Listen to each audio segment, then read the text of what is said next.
Hey, screeners, how you doing? It's myself, the one AJ, Anthony Jordan. Double V is in the house tonight. The Viceroy of Verisimilitude. Me too, Nico Lurot. Shout out to all of my Nicoholics. What up, movie fans? How we doing?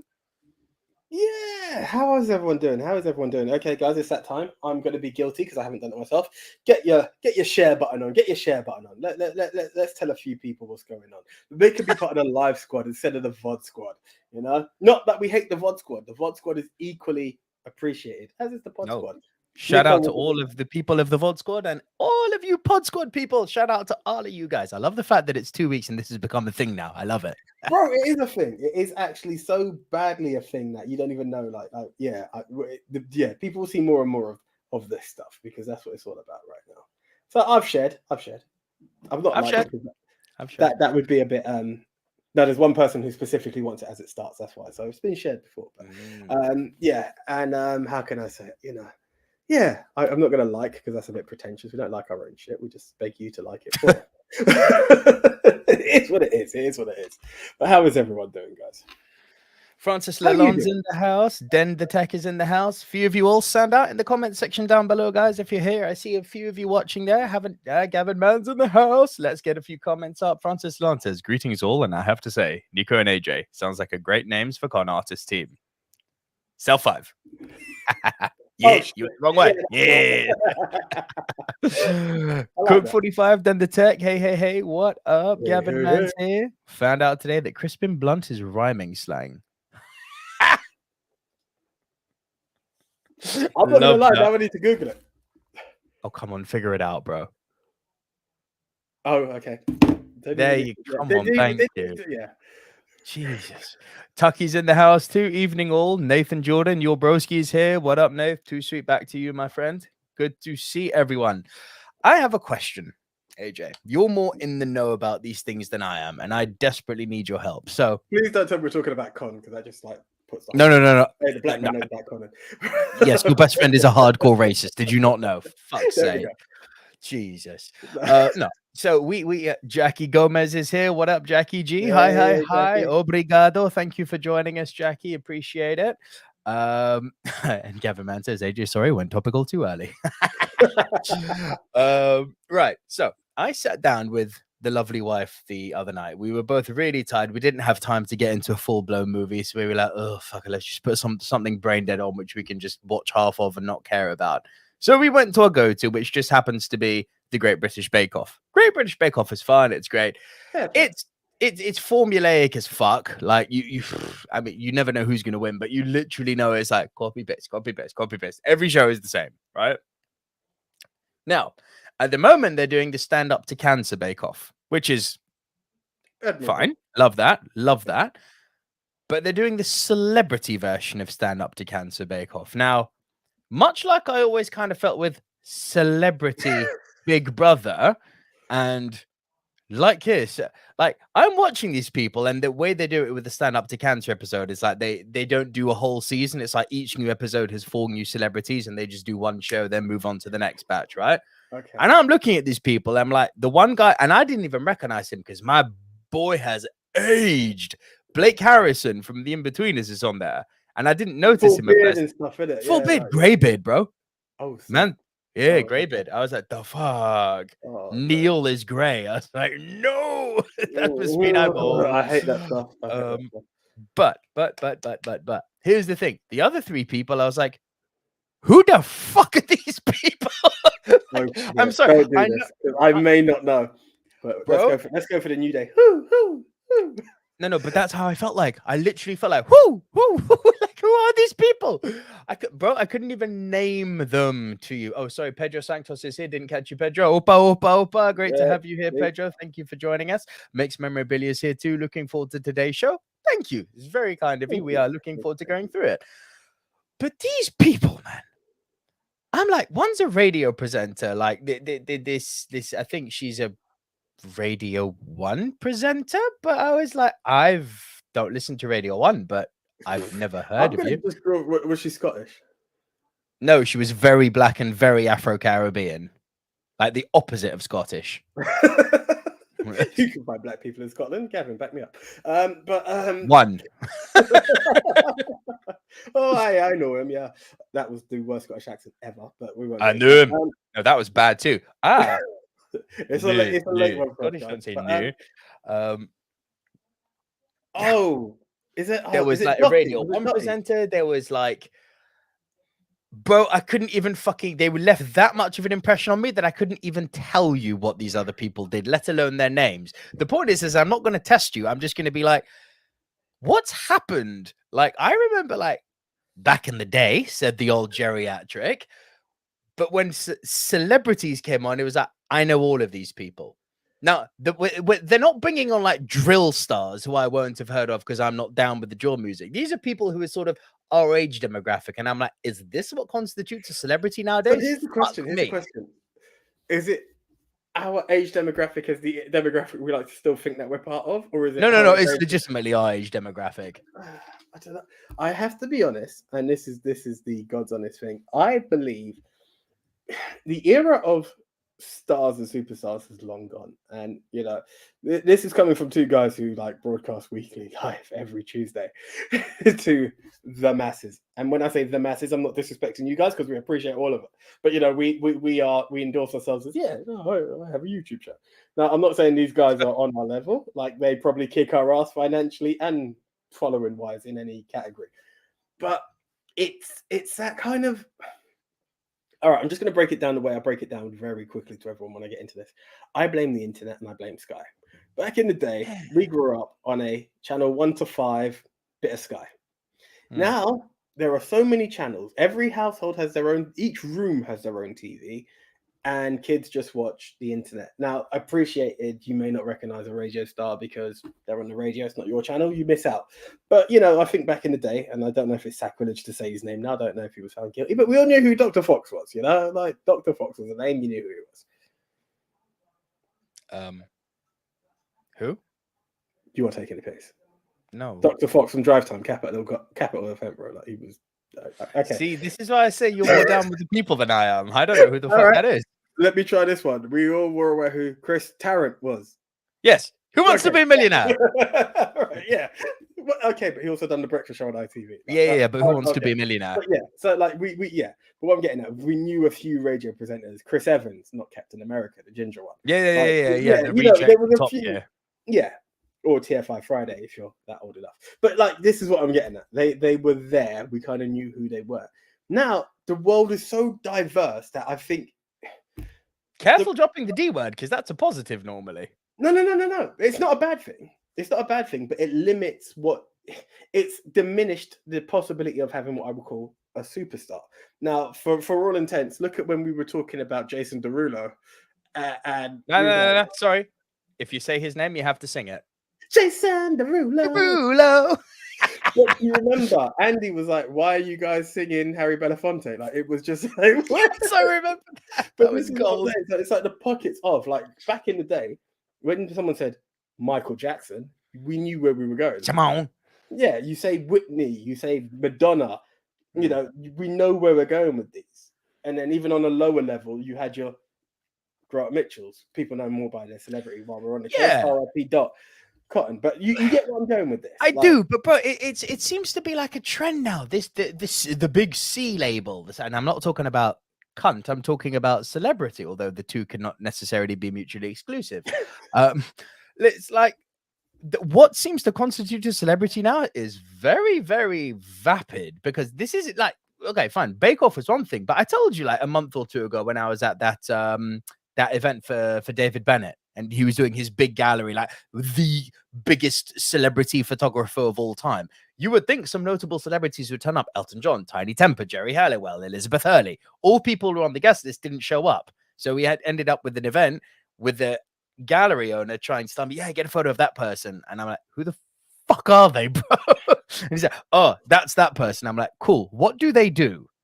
Now, if you went up to someone and said, I don't know who Elton John is, what does he do? Man would say, he sings. Tiny Temper, he raps. Gary Oldman, he acts, right? These people, when you say, what do they do? It's like, are they famous for being famous? It's like, what? Unless you're Kim Kardashian, that's a no. Like, even that, like, yeah, what made her famous? Kim's big. Kim's famous. Like, Kim is that like standout, isn't it? But this is the problem. But again, it's like one of the biggest, you know. Oh, do you know what? This is so long overdue. R.I.P. Jamal Edwards. Like, do you know, like when you talk about the YouTube platform, this is a guy who showed the world that it was possible. And I kept saying I was going to do it, but it always felt inappropriate. But some people don't even know who Jamal Edwards was and be like, oh, man, yeah, I kind of heard of this SBTV. But then in this same world of celebrity, KSI. Now some people are like, who the hell is this guy? However, this guy's doing like literally everything, but it's in that, it's just a complete different world, you know? Like, yeah, as you said, it's interesting. It's interesting you mentioned KSI and Logan Paul, because they're definitely two guys, at least from our part of the world. You know, you've got guys from the States and different parts of the world who I'm sure are all equally responsible for this in their local environment. But it's very interesting that you mentioned KSI and Logan Paul, because those are two very, very much guys who have built their stock so much from essentially nothing, like Kim Kardashian, who, I mean, minus the sex tape, she's literally famous for being famous. These guys don't do anything, you know, KSI and his boxing, Logan Paul and his wrestling, although he was quite good at Mania, to be fair. Do you know what? I even rate KSI for like the body transformation he's done. Listen, respect for getting in shape. Respect for getting in shape. I'm not going to, respect for getting in the ring. I've always said this. I'm not going to knock anyone who's got the bollocks to go and get punched in the face. Respect. Do I think you did it well? No, but you did it. So respect. They've broken that barrier. Where I would say, yeah, KSI now is a celeb. Logan Paul, much as we may not like them, is a celeb, right? These people on Bake Off and the gallery, I was like, no. Yeah, but do you know what? This is the problem, bro. Do you know before we'd have superstar, then stars who would appreciate? Now the world only has stars. So, like, we'd have stars on Bake Off. Now, because we don't have superstars, it's like, and presenting. Okay, cool. And I just have to accept it now. And I find it kind of sad, but it's what I do when I kind of watch TV now. You know, whether I watch Celebrity Apprentice or The Apprentice. The Apprentice is great. Oh, I love it. I love it. I caught up finally last week. I was a few. It's good, isn't it? The new season. It wasn't bad. Well, it's finished now. So yeah, it's good. All right, I had a good time with it. So that's our little rant on celebrities. There we go. We've done 12 minutes in, and I'd just like to address this comment from Pedro. How's Nico not watching his Chelsea versus Real Madrid? 2 points on that. Number one, because show, and because you guys, and because I want to make sure that we stick to our weekly show, given that 2 weeks ago we took a week off. So I owe you guys. Also, don't worry. It is scrolling. In the background, it is scrolling. I'm fully focused on the show, but if something happens down here, I'm like, you may see me do this for a moment. Yes! I love that. Oh, but you have to give the people there, you know, Gavin, I think it was Gavin who shed in that. You remember that scene in Pulp Fiction when Travolta enters Mrs. Mia Wireless's house and she's talking to him through the intercom and he's like, the one by the wall, and he's like, where's the intercom, right? Gavin Mann shared a gif of that 2 weeks ago when I said, well, there's no show this week. And he said Tuesday night. It's brilliant. Fucking brilliant. Yeah. It's ingrained in us now, guys. It's one of those things that, it's life, unless it's like life changing. Like we try our best to commit to it. There are days I work late at work. Tuesday, I'm like, I have a podcast to do. I'm sorry, I've got to go. I've got two non-movers. Tuesday evening is podcast day. Thursday afternoon, and this is true now. I don't care what work comes in, short of Steven Spielberg picking up the phone to me directly and saying, we need you to come and edit for us. Thursday afternoon is reserved for me taking my daughter. That is daddy-daughter. Take it where? Swimming. Oh, nice. Baby classes. Baby swimming. That's so fucking cute. Jesus Christ. That's awesome. It's really awesome. Frank Torres is in the house. Hello, Frank. Hello, friends. Hope you're well. If you had to pick a director to make a movie of your life, who would it be? Oh. I mean, there's a part of me that would love to say old school Guy Ritchie, but I'm not that exciting. Do you know what I mean? That would have been one of my picks, like a Tarantino / Guy Ritchie. I'm gonna go Scorsese. Oh, you're not fucking around, huh? Scorsese, my guy. It's the one AJ, not just any old AJ. The one AJ. David O. Russell. And if you're wondering who that is, AJ, the director of The Fighter. Yeah, do you know what was going through my head? Do you know what was going through my head now? But again, not that interesting. But David O. Yellowo? What? No. How cool it would have been to have a Tony Scott edge to my life, being told, R.I.P. Oh yeah, of course. Yeah. That little gritty overlay that he does. Yeah. Everything kind of a green tint. Yeah, absolutely. Now, David O. Russell, I think, would have captured my formative years fighting and diving in Thailand very well. Do you know what? I'm not going to bullshit. I think no, I take it back. As much as obviously Scorsese would be awesome, I'd have to go with Tarantino. I think he could capture the dialogue of my sarcasm quite well, especially the early years where we first met. I think that smart ass mouth of mine, I think Tarantino would capture me well. I go with Summer Art House. AJ goes for a Hollywood blockbuster. What else is new? I love it. I love us. Who was I going to go for though? For like the quirk that is moi. Abigail Jamila's in the house. The come on from Nico. Francis Lalonde in answer to Frank Torres. You a ball. Oh, don't. Francis, I rate you far too much for that. Yeah, way too much. Makes memorabilia. Nico, that C-word celebrity comparison is spot on. Thank you, sir. And yeah, I agree. I agree with what Frank Torres has said here. Wonderful answer. Lol, indeed. What have we got? We've got a lot of comments. Fuzz Aldrin's in the house. Hey, Fuzz, hey, great to have you here. I love that. Gavin, man, Nico, I have my moments in reference to the Travolta. Love that. Frank Torres says David O. Russell builds Oscar winners. You know it. Nice. You know it. And Pedro Sanctor says, Frank, if I had to pick a director, probably choose one of the greatest, Kurosawa or Bergman. Ooh, Kurosawa is a good shout. Kurosawa. Again, I'm not that interesting. I would love to have that kind of dynamic. I'm not that interesting, so I'll pick Tarantino. Because he could capture my dialogue. I don't have enough of a life story, so it has to be through dialogue more than. And Tarantino does. Do you know what? That's based on what you've just said. That's a fair answer. Yeah, that is a very fair answer. I rate that. Cool. Right. Shall we? Yeah. Pack some movies. Do some shooting the shit. Give the people what they want. Also, where's that Real Madrid score? Sorry. Halftime. Very good. I can tune off for a moment. Cool. So before we actually get into all of it, I would just like to ask people a few things. For those of you as part of the live squad, those of you watching us live right now, if you could give the video a like, that would be really, really, really appreciated. Just it helps us rank in the YouTube algorithm. It makes YouTube happy and all of that. Gavin Man says, AJ, just go Michael Bay. Good Lord. If Michael Bay directing AJ.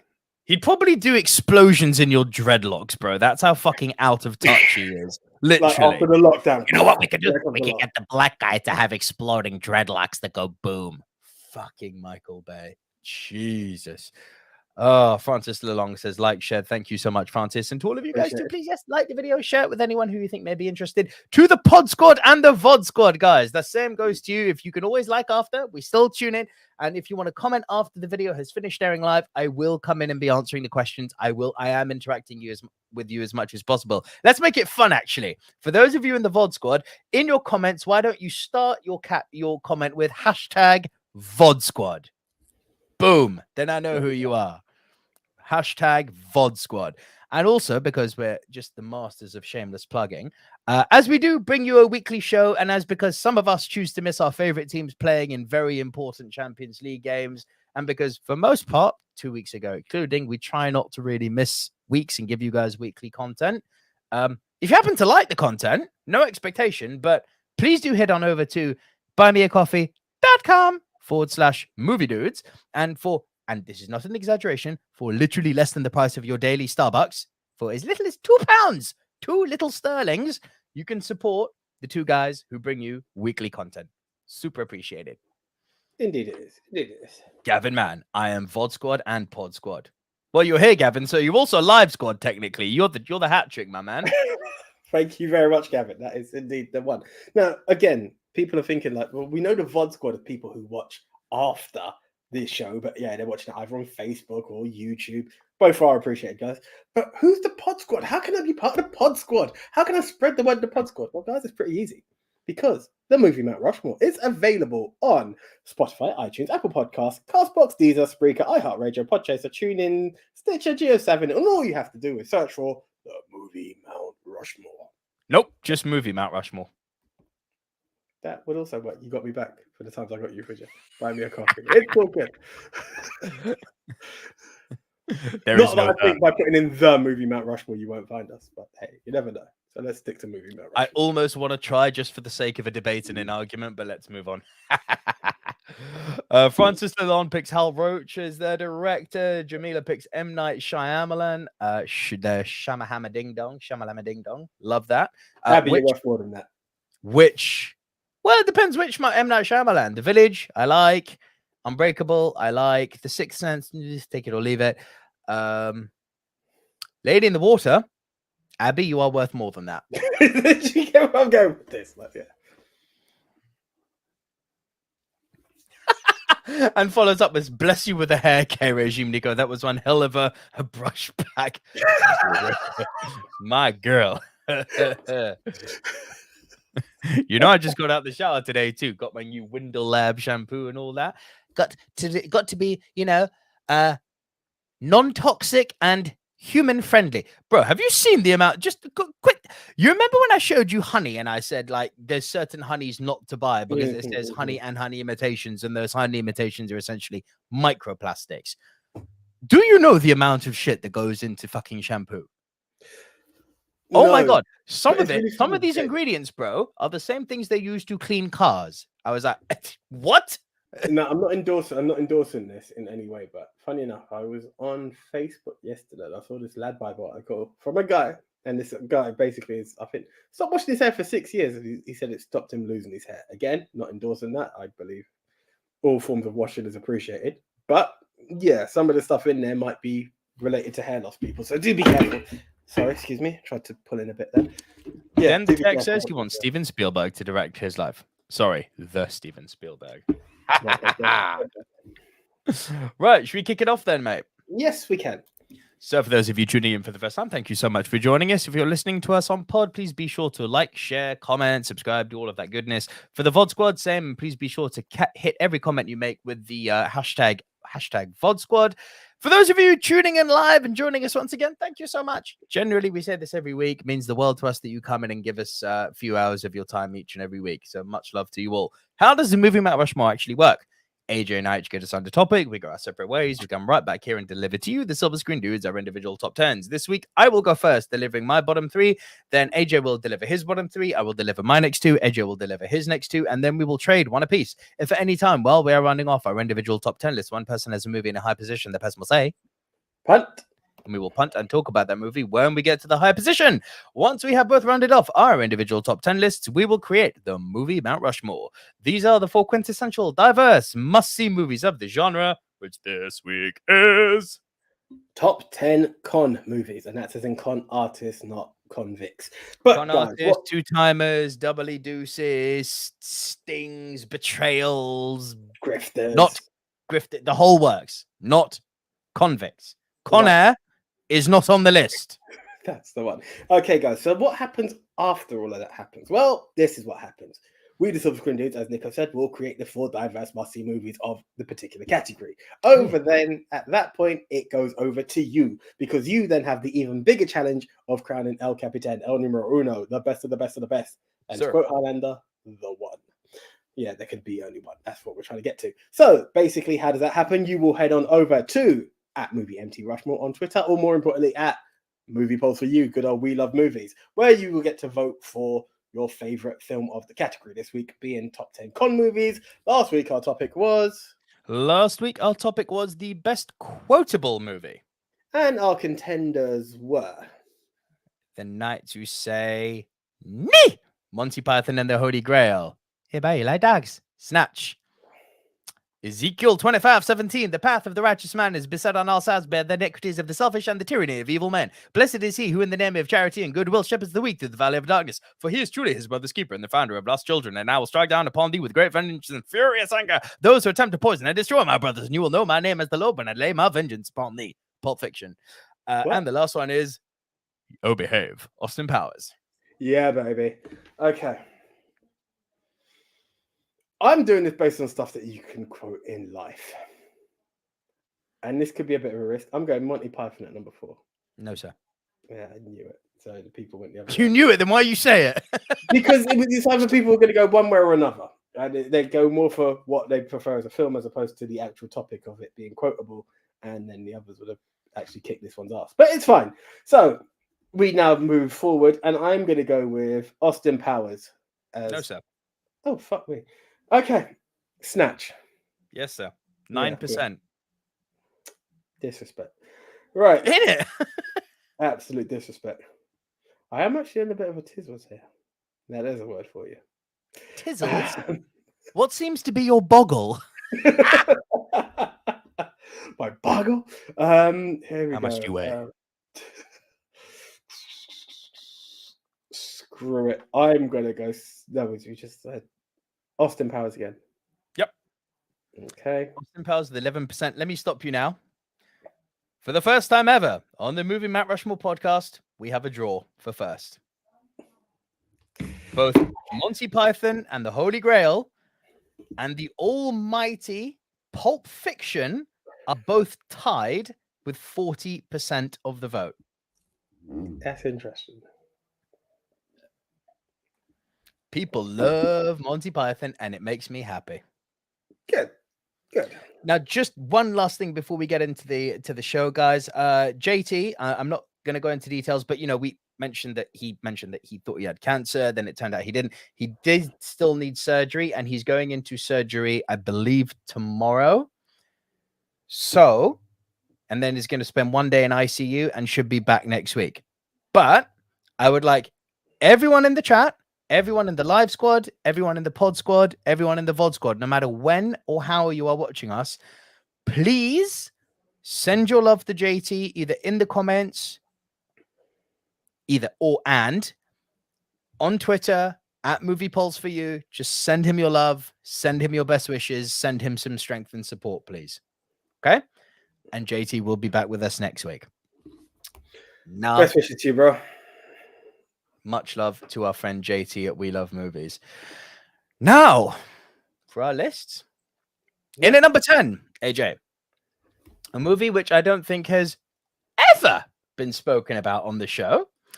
I am talking about a film starring Gabriel Byrne. I am talking about a film starring Tandy Newton, Jamie Foxx, and Sylvester Stallone. Shade. Also, Stuart Townsend and Melanie Griffith. Hopefully, well, I did. So I'm guessing it's got cards in it, which is it does. So the story is actually quite fascinating. The premise is this: Sylvester Stallone plays this, and you don't see him for most of the movie. That's the cool thing about it. They kind of keep him in the background as the big end of level or end of game boss. The story and legend that's been built up about the Dean is this legendary poker player who was at a gangster shootout and he walked out with everything, leaving all the gangsters dead, right? Now, the Dean still plays poker and he still brushes shoulders with gangsters. But to play at the Dean's table, you have to fork out $250,000 to even be able to attend the table. Now, that's the setup. Now we cut to our characters. You've got Gabriel Byrne and Stuart Townsend. Stuart Townsend is what's called a mechanic. He's a guy who doesn't only card count, but he's insanely good with his hands and with his cards, right? Gabriel Byrne sets everything up. Jamie Foxx gets brought on to try and help them. And the con is that the mechanic is going to feed cards to Jamie Foxx on the premise that they're playing against each other, where in fact they're actually in cahoots, right? Anyway, Shit goes sideways, and without giving spoilers away, through a series of events, these guys basically, while running away from gangsters, also end up on a poker table with the Dean. And Stuart Townsend, the mechanic, is so confident that he attempts to go in and try to beat the Dean at his own game without any people helping him, by purely being a brilliant mechanic and a brilliant poker player. It is oh so fun. Nice. It's oh so fun. Now, Sorry, Gavin Mann says JT's got his I'm with JT hashtag. Love that. Jackie Gomez says, did Nico have the opportunity to put his baby girl to watch Matchstick Men today with the best babysitter there is, Nicolas Cage? No, because the little girl decided to have an almighty freak out and scream in my face until about. We'll touch on that in a bit. Actually, I did mention this on Twitter. I thought we would. And Gavin Mann says, good pull, Nico. Never heard of it. What year did it come out? I believe Shade was a 2002 movie, if I'm not mistaken. Shade is very, very cool. And it's one of those under the radar movies that no one seems to have heard of. Cool. So that was my number 10. In at number 9. Are we going to be saying punt here? I don't think so. And actually, I think you might kick yourself because it's one of our favorites, but doesn't get brought up much. Martin Lawrence. Blue Streak. Do you know what? I'm not going to lie. It did actually slip the radar. No bullshit. It did. I thought it might have. Yeah. We love this film. Yeah. Well played. So for those of you who haven't seen Blue Streak, it's one of the very few good Martin Lawrence movies. There are not many. Martin Lawrence is a lead. I think he's ultimate backup dancer. He's done well in Life. He's done well in Bad Boys. I was about to say Life, Bad Boys, and Blue Streak are the ones I would pull for. Beyond that, I can take or leave Martin Lawrence. But Blue Streak, he's the lead in this. Now, he's essentially a thief, a robber, and he steals a diamond. And he knows he's about to get caught. This is all at the beginning of the movie, first 5-6 minutes. He's all at the beginning of the movie. And what he does is he stashes the diamond before getting caught inside a vent of a construction site, thinking, when I get out of prison, it's fine. I'll come back and get it then. Right? Gets arrested. Now, because he doesn't have anything on him, he still gets a jail sentence for breaking and entering, but they can't actually get him for robbery because nothing on him, right? So he gets out. I'm free. I'm free at last. Goes over to this building. Guess what? The building's a police station now. The setup, the idea of this is brilliant. I love it. So here we go. The idea is that the con is he has to pretend to be a policeman, but he's actually a jewel thief. But because he's such, a streetwise guy and has had run-ins with the police so much, he knows how to do police better than most police. We the police. He's done this before. And he's paired up with is it? Yeah, it is Luke Wilson, isn't it? Yeah, it's the less famous Wilson brothers. Yeah, so he's paired up with Luke Wilson as his kind of understudy. And while cracking police cases, he's desperately trying to get his diamond back. Ensue madness. It's very good. It's very well very played. Good. Well played. Yeah, I like that. Yeah, definitely. Do you know it's really funny? Because there's another film that kind of played in my mind. I don't think it made your list. You haven't got Whoopi Goldberg, have you? No. But Sister Act kept popping in, and I'm like, well, she is doing a con, but she's not really conning. She's like faking it to the nun, so it is kind of a con, but it's not. And I was like, there's another film like that. And for the life of me, Blue Streak was obviously the one, and I couldn't freaking get it. So yeah, well played. Fair enough. Fair play. Who was it who says this? Frank Torres says, you guys are Blue Streak fans? Oh, yeah. Yeah. It's great fun. Blue Streak is great fun. Francis Lalonde says, ooh, haven't seen Blue Streak in a while. Get on it. It's been a while. And Frank Torres says, Martin Lawrence and Luke Wilson speaking Spanish at the Mexican border. I even remember the line, Tengo un grande gato en mi pantalones. I believe you just said you have a lot of cat in your pants. Blue Streak is a good one.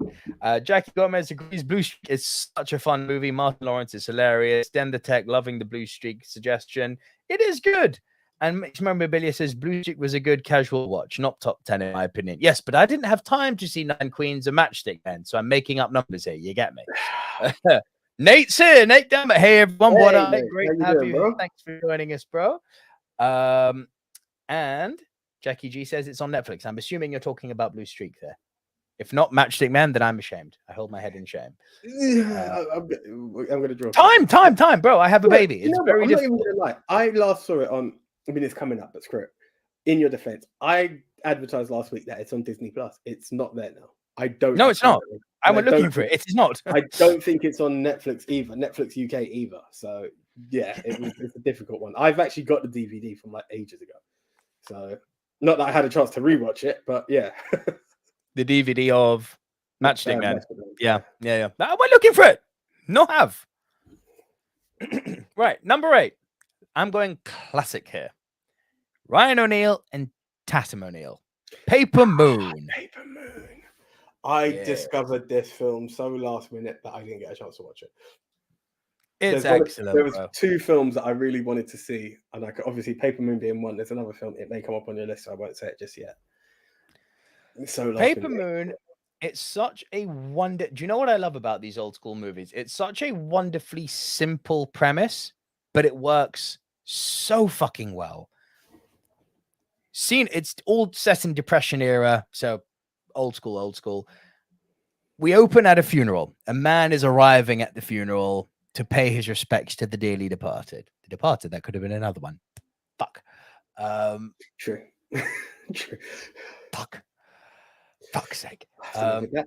And we pay our So a man arrives at a funeral to pay his respects to the dearly departed, and we have a young girl whose mother has just passed away. She's born in the ground, and no father to be seen anywhere.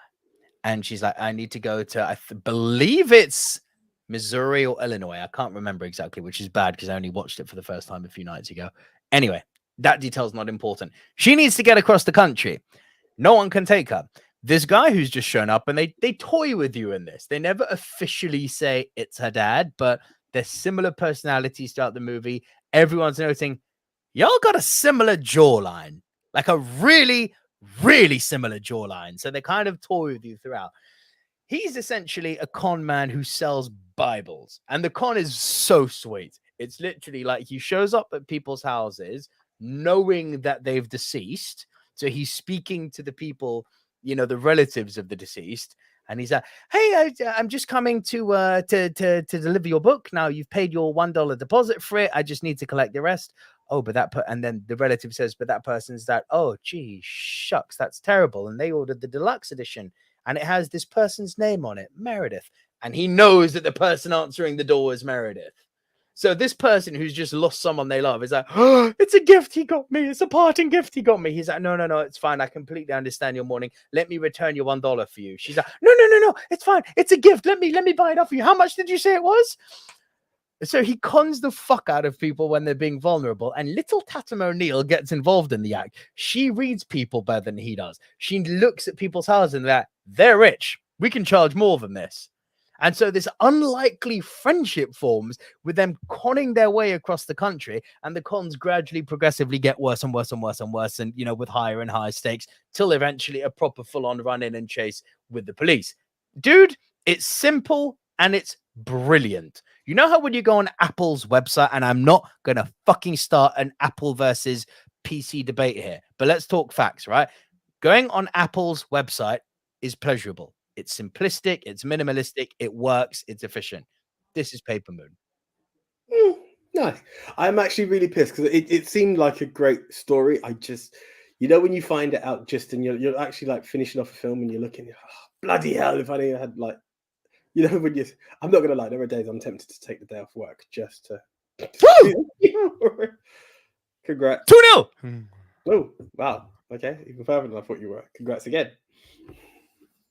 3-3 aggregate. Come on, Chelsea. Sorry, back to the movies. Cool. Yeah, no. As I see that YG, I bet you're happy, Nico. You know it, bro.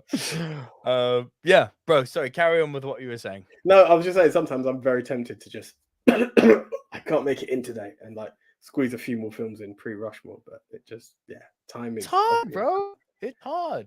Because we've been going 5 seasons strong now, so the types of top 10s that we're thinking of are progressively getting trickier and trickier. Yeah. So the movies we're looking for are usually ones we've seen less and less or not at all of, Yeah. right? Remember I told you a few weeks ago, like most of the time I can pretty much fill 7 or 8 straight in. Yeah, no. Those numbers are dwindling, bro. Those numbers are dwindling. It's hard. It is flipping hard. I swear to you. It's yeah. It's a challenge. This one was kind of a mix and match, like somewhat easy, but yeah, I know what you mean. It's yeah. And then, do you know what I hate? Is even when you do have it, you want to uncover gems and bring them out and do the edutainment, because hell, this is what we're about, you know. Whether it's to be edutained or to share the edutainment, and I'm just like, damn. And then I'll be honest. In the case of our movie fandom, it's more often than not people edutaining us. Oh yeah, for sure. We're more receivers than givers, but hey, you know, it is what it is. Yeah, but there we are. It's talking about movies and this show specifically. Yes.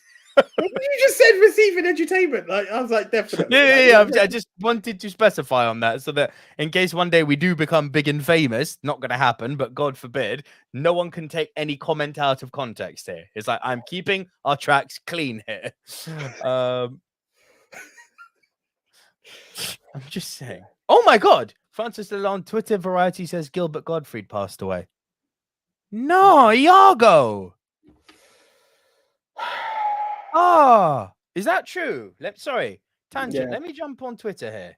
Trending. No. Oh. Okay, well, here's a live one. R.I.P. to Iago, the great Gilbert Gottfried. Oh. I'm actually quite devastated by that. Oh, man. Yeah, it's true. 67, bro. That's so young. It's no age, is it? It's absolutely no age.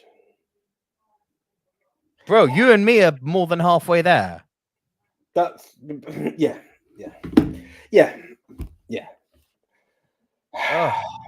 Oh man. Well, thanks for bringing that to our attention, Francis. But yeah, that's devastatingly sad. I must admit, Iago for sure. Problem child. Yeah, he was the dentist in Problem Child, of course, wasn't he? Well, I'm sure they don't like you either, kid. Oh man. R.I.P. to a great. R.I.P. to a great, and thank you for the memory. I hope he gets his in memorandum at the Oscars next year. Yeah. Francis Long then says Paper Moon, so great. Saw it in the theater on release. Wow. Nice. That's really cool. And then the text says, what the what? Never heard of it. Now you know. AJ, go on. Say your line. Yeah, entertained?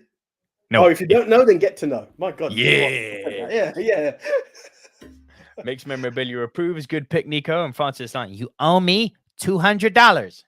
Such a fucking good line. And Frank Torres adds, and this is a very fun fact, Tatum O'Neal was the youngest Oscar winner at the time for that one. Very correct. And Dan the Tech, I know you said this 2 times speed. No, I cannot consume media that way. I can't do it. I'm not watching a movie. I'm watching scenes at that. I'm not watching a movie, and I refuse to do it. As much as it batters me, and I swear to you, I was up at like 2:30 squinting and watching the last minutes of a film in it 4 times.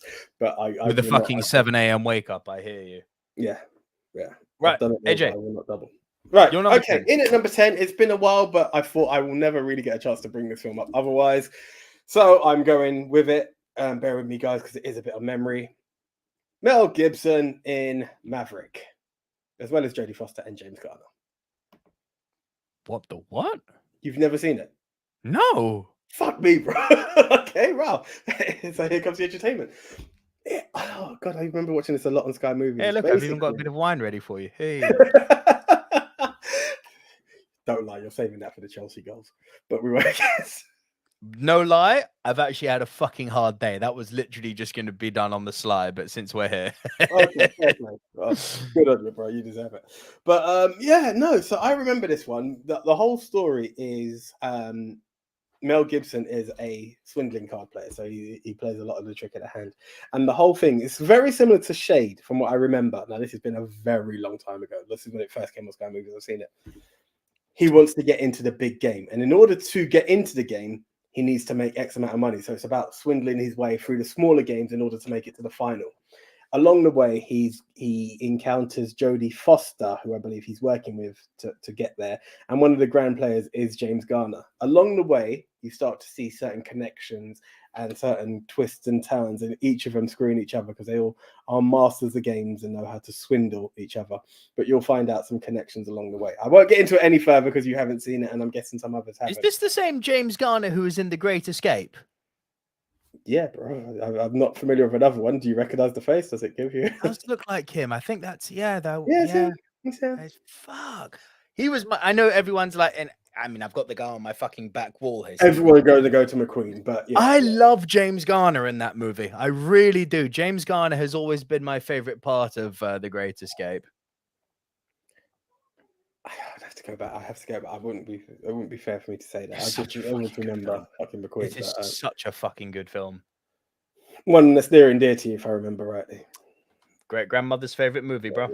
There we go. Yeah, that's the one. So yeah, it's been a while, but I just remember Mel Gibson being this swindler in that film, and I just had to. There's not many chances I get a chance to bring up Maverick, and I'm like, he was a swindler in that one. He was the cards trickster. So yeah, I went for it. And it all like takes place on the boat. It's like this whole boat journey from what I remember. And they're playing cards along there on the old steam paddle boats. It was a cool film back in the day. It's like a Western I appreciate, put it that way. Have we done top 10 movies about boats? But we've done the sea. I don't think we've done boats. We've done trains. Just saying. Because I know a shitload about trains. Like, there was only one go-to when I think about boat. I suppose films on a boat. Speed 2. Oh, because that was a world of fun. Yeah. 3-0. 3-0. Oh God, sweaty armpits. The pressure's on. Yeah, the pressure is on. 3-0. Fucking 3-0. Fuck you, Real Madrid. Yes, boy. Go on, Chelsea. Oh, cool. I'm really happy. Congratulations again to you, my friend. Jackie G appreciates you, AJ. Good choice, AJ, on Maverick. Kevin Mann confirms this would be a good drunk Rushmore. No, because y'all could fuck with us really badly. Yeah, I think there's too many films that I wanted to see. As I said, there's one other film I'm waiting to see if it comes up on your list, but I was so pissed when I saw it. I was like, oh, this was my chance to have seen it, and I didn't. Fume. Right, okay. Now, Wait. Dan the Tech says, yeah, Maverick. Frank Torres says, Maverick. Great riverboat poker scene. Thank you. Yes, my memory's not so bad on this. Francis Lalonde says, only saw Maverick film once. Decent and definite com-worthy. And confirms, yes, same James Garner. Nice. Mixed Memorabilia says, nice pick from AJ. It's a comforting watch. And YG says, relax, Nico. VAR ruled it out. Fuck. Oh, that was painful. It exposed the sweaty armpit for no reason. Sorry, I couldn't. Sit and spin, motherfucker. I couldn't help it. That was me being a prick. But yeah, no, it's been bad too because I've just bought that new Shaw fucking sweat resistant shit. Yeah, my foot is sweat resistant. There's proof. Do you see what you made me do in front of my viewers? You get me? Bad too. Wearing light blue and all. Sorry, carry on. I do need to see it again, but that's like what I remember from it. Been ruled on 3-0. Well played. Congratulations again. But yeah, it's one I do need to see again, but I do remember the con and having a great laugh with it back in the day.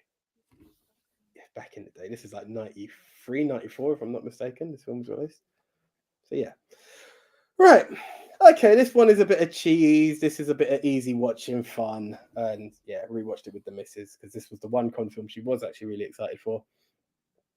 Sigourney Weaver, Jennifer Love Hewitt, Heartbreakers. Gene Hackman, Ray Liotta as well. All right. Great fun, right? Love it. We brought this up a few weeks ago randomly, didn't we?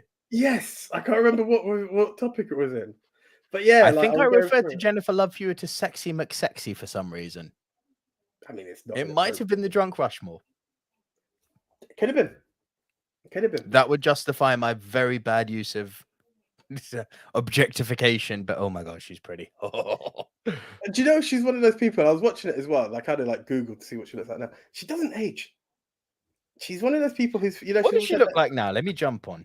Like, I don't feel she's aged that much. Like, I always feel that she's always had that like youthful face along the way. But yes, Heartbreakers, the story of mother and daughter con artists who. Oh no, she's aged. It's not that bad.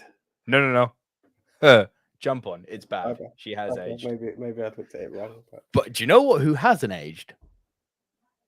Paul Rudd. Yeah, no. This. I think Black Don't Crack. Also Paul Rudd. Ant-Man looks the same as Josh from Clueless. I will not hear otherwise. Like, this is very true. That man is going into fists at night, killing unicorns, and riding around naked in their blood. That is the only explanation for how Paul Rudd has not aged. The guy, even his beard isn't grey. What the fuck? I'm pretty sure Den posted a Paul Rudd post the other day on his Insta, and I was like, that makes sense. It was like one on the story. It was again about Paul Rudd doesn't age. I was like, I agree. I concur. Bro, this guy is ridiculous. Yeah. This guy is actually ridiculous. Anyway, back to this awesome movie you've pulled, which I'm really sad I forgot. This is brilliant. I love this film. Yeah, it was just great fun. Again, just watching it for the first time. But not first time in a while, should I say. We're talking the mother-daughter duo who go around conning people. Sigourney Weaver will seduce and get into a relationship with the Mark, marry them, and hold out so they don't perform coitus, as good old Sheldon Cooper would quote it. And while they're steaming hot, and randy as ever, in comes daughter Paige, aka Jennifer Love Hewitt, who then will seduce the hell out of them. Mum walks in, catches them, but again, the Mark is never aware that she is the daughter. So they come in, she excludes, and because it could be a quick annulment, their guilt is like, you know what? Let's just give her what she wants. I was in the wrong, my bad, and that's that. So they con Ray Liotta, so they move to, and I think it looks like it's some part of Florida by the looks of it. And this is looks like Florida, if I remember. Yeah. Yes. And this is where they're now on the way to get their wicked way with Gene Hackman, but the plots and twists and turns come along the way, and yeah, great fun. Awesome. I haven't seen this film for years, bro, but there's so many scenes that stick out to me. The whole "Hello, I'm looking for." She does it actually really well. I actually thought she does. She does. Or when Sigourney actually makes her fall, and then she's like, "Mom, I could have done it, honey. You don't fall well." Or when she goes, no, the statue is not the same. He has no pipiska. Brilliant. Or when the guy's trying to see if she speaks Russian, da. It's like, can I tickle with my big Russian sausage? Da. It's so good. I love my native language so much as the stuff that you say and the stuff that you want to beat Kazakhstani there, my friend. You have to listen. I've told you this before. If you're going to do a Russian accent, it's really, very easy. All you have to do is sound like everything you say is a death threat. Okay? I've told you this. You don't listen. Anything else, you will sound like a Kazakh. I give you an example. Look, you can say anything in the Russian if you do it properly, and it sounds fucking terrifying. I give you an example. Look, fluffy bunnies and teddy bears. This is straight out of Trevor Noah, right? Yes. I've heard this somewhere. Yeah, but no, that was great fun in the form of Heartbreakers. There was another line I was going to use with you on that, bro. I love this movie.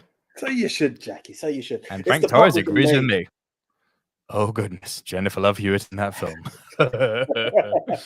Oh, yeah. And Paul Rudd and Keanu Reeves are both vampires. I confirm that is true. I would agree with that. I could agree with that statement.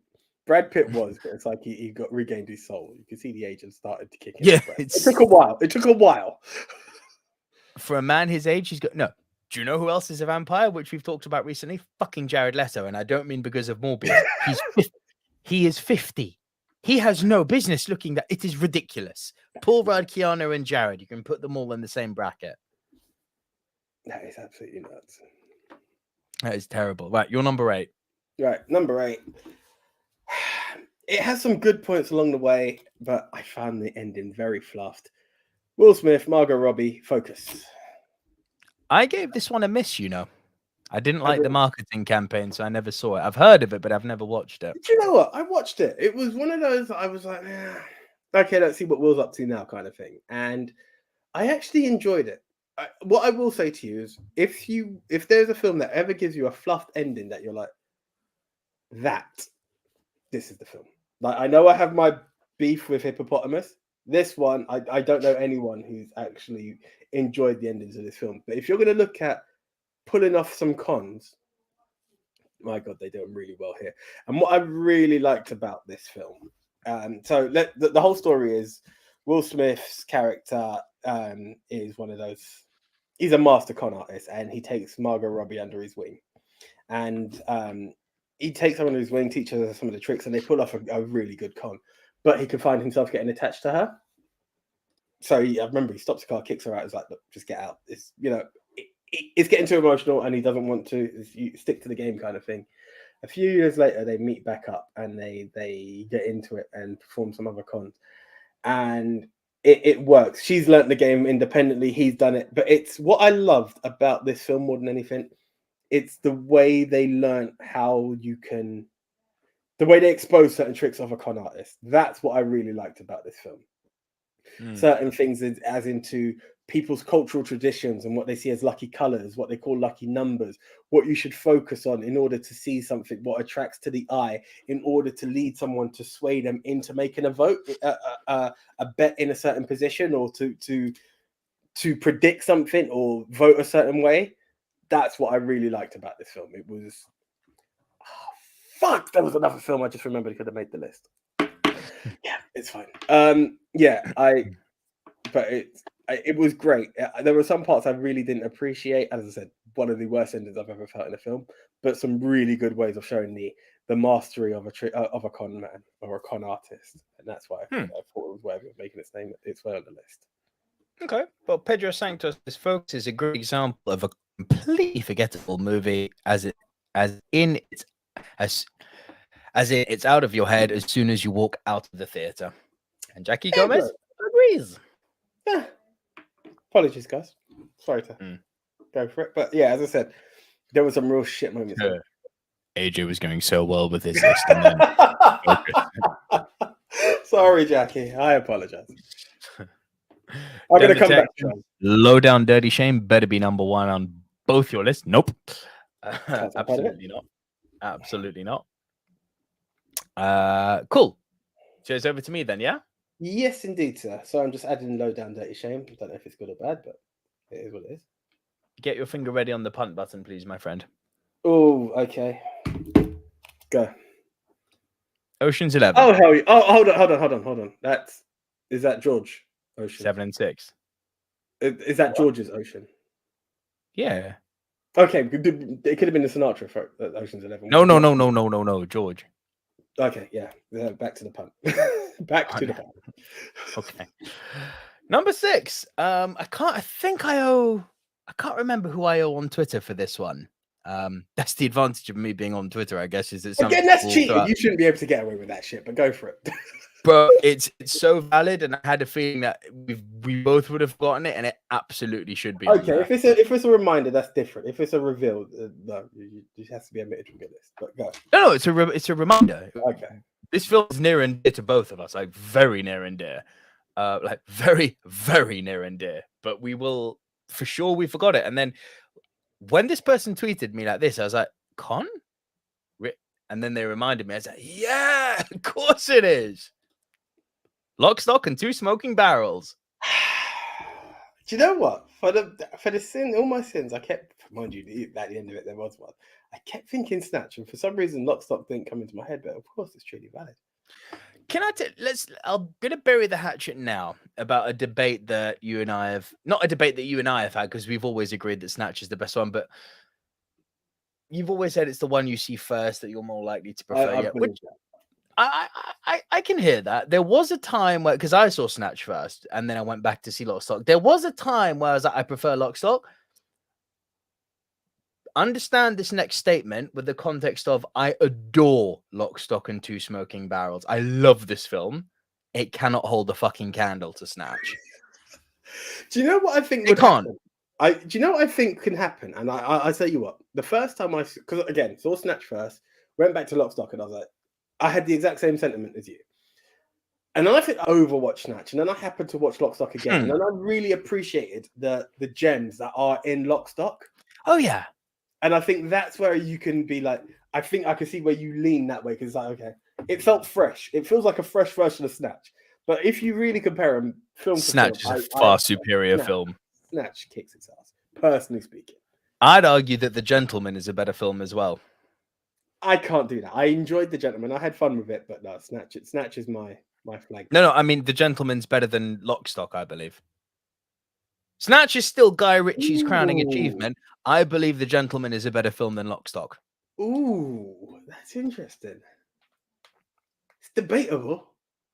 It's definitely debatable. It is debatable. The story in The Gentleman is definitely better. Yeah, the acting is better. The pacing You know is what better. I found? It's a personal thing, obviously, but Do you know what I found? And it could be because of, I'm not saying you overhyped it for me. I found it took me a bit longer to get into the groove of The Gentleman, whereas I felt Snatch and Lock, Stock come at you hard. But by the time The Gentleman, once you're in with The Gentleman, you are in. And that's why I find it debatable, because I'm like, Lock, Stock had me straight away, but when The Gentleman had me, it had me more than Lock, Stock probably did, to be fair. So fucking Hugh Jackman, not Hugh Jackman, Hugh Grant in The Gentleman, bro. Do you want to play a game with me? I said, play a fucking game with me, Raymond. He's so good. But yeah, Lock, Stock. For those of you that haven't seen it, which I believe Francis Lalonde is going to be one of those people. Really simple. 4 friends who are kind of, street sellers, essentially. They sell stolen goods on the street for 10 pounds. Sorry for you non-UK listeners. And they want to make it big. They get entered into a card game against a horrible gangster called Hatchet Harry, right? Now, what they don't know is that Hatchet Harry's... It's so funny when you enunciate your H's, isn't it? Hatchet Harry. Hatchet Harry. Now, Hatchet Harry's right-hand man, Barry the Baptist, a monster of a man. The con is that they're tricking one of the friends to be in debt $250,000 to them. Now, where this movie is brilliant is that the setup is very simple. What the characters try and do throughout the movie is very simple.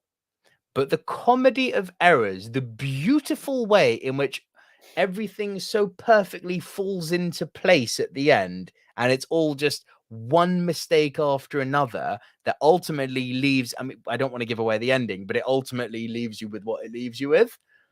It's fucking sensational. Like, I will maintain the ending of Lock, Stock is better than the ending of Snatch. Oh, for sure.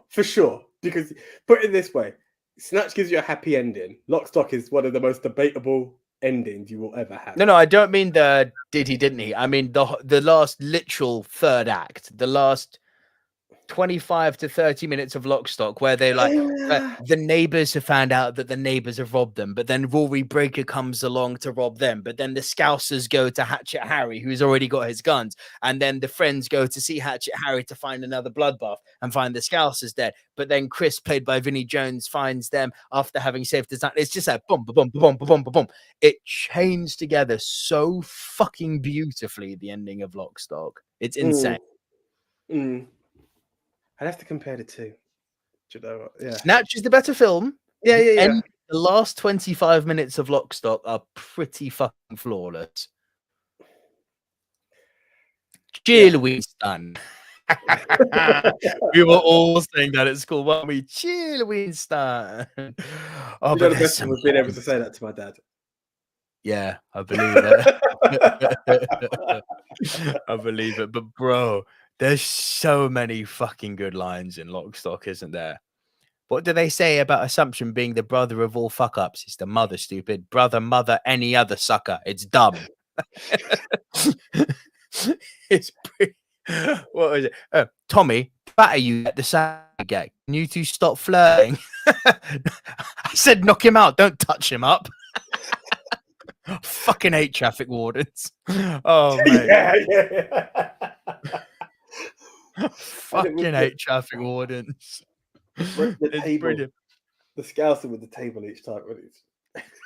But it's that British East End gangster repetition comedy that gets nailed so well. Yeah. Now, do you really think that while you've been working on this lovely tan, and it is a lovely tan, might I add, that you've really got time to be doing this? It's like, well, that I loved everything about that sentence. Everything in that sense. Yeah. These boys, they're hard, you know. They're giving me the arsehole. And I can't have the arsehole, can I, boys? No, Harry, you can't. It's so good. It's so good. Like, I don't know if it'll be lost on people who aren't British. That's not to say it's not accessible or enjoyable. No, but there were certain quotable jokes that I always say it. I don't know what they call it abroad. I'm sure they've changed the name, but the 51st State with Robert Carlyle and Samuel L. Jackson, that just gives we speak the same language, but it just shows you the difference in what we say compared to what any other counterpart who speaks English would say. You know, Samuel L. Jackson here, Robert Carlyle say, "It's the bollocks."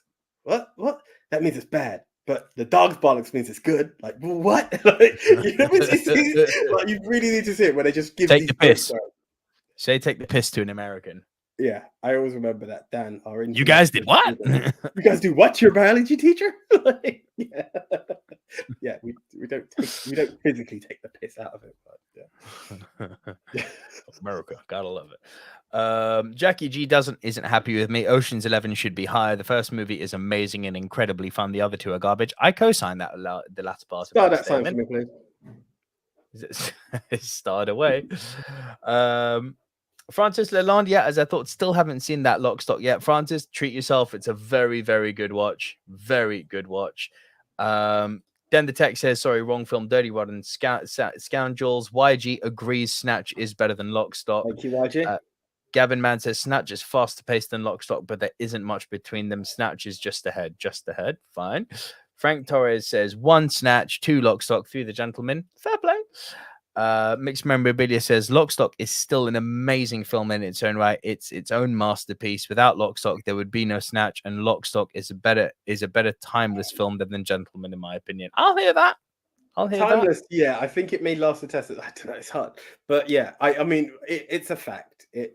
Snatch perfected the gold of Lock, Stock, as far as I'm concerned. But so yes, there is no one without the other. But oh god, there's some great eras of Guy Ritchie. Frank Torres, no love for Guy Ritchie and Madonna and Swept Away. Behave. No, none of that, and no Revolver either. While we're on the topic, that Revolver, the moment that our hearts broke with Guy Ritchie, it was so sad. Ooh, AJ from Tucky. Die Hard with a Vengeance is essentially a big con from Jeremy Irons, so does that count? You couldn't catch me if I was saying my That is true. Yeah. And that's a silver screen favorite. That is indeed. I tried to limit Die Hard with a Vengeance. Very nice, Harry. What's it for? Oh, don't play coy with me, Bazza. Spanking. Tucky, I gotta give you fucking claps for that suggestion there with Die Hard with a Vengeance. Well done.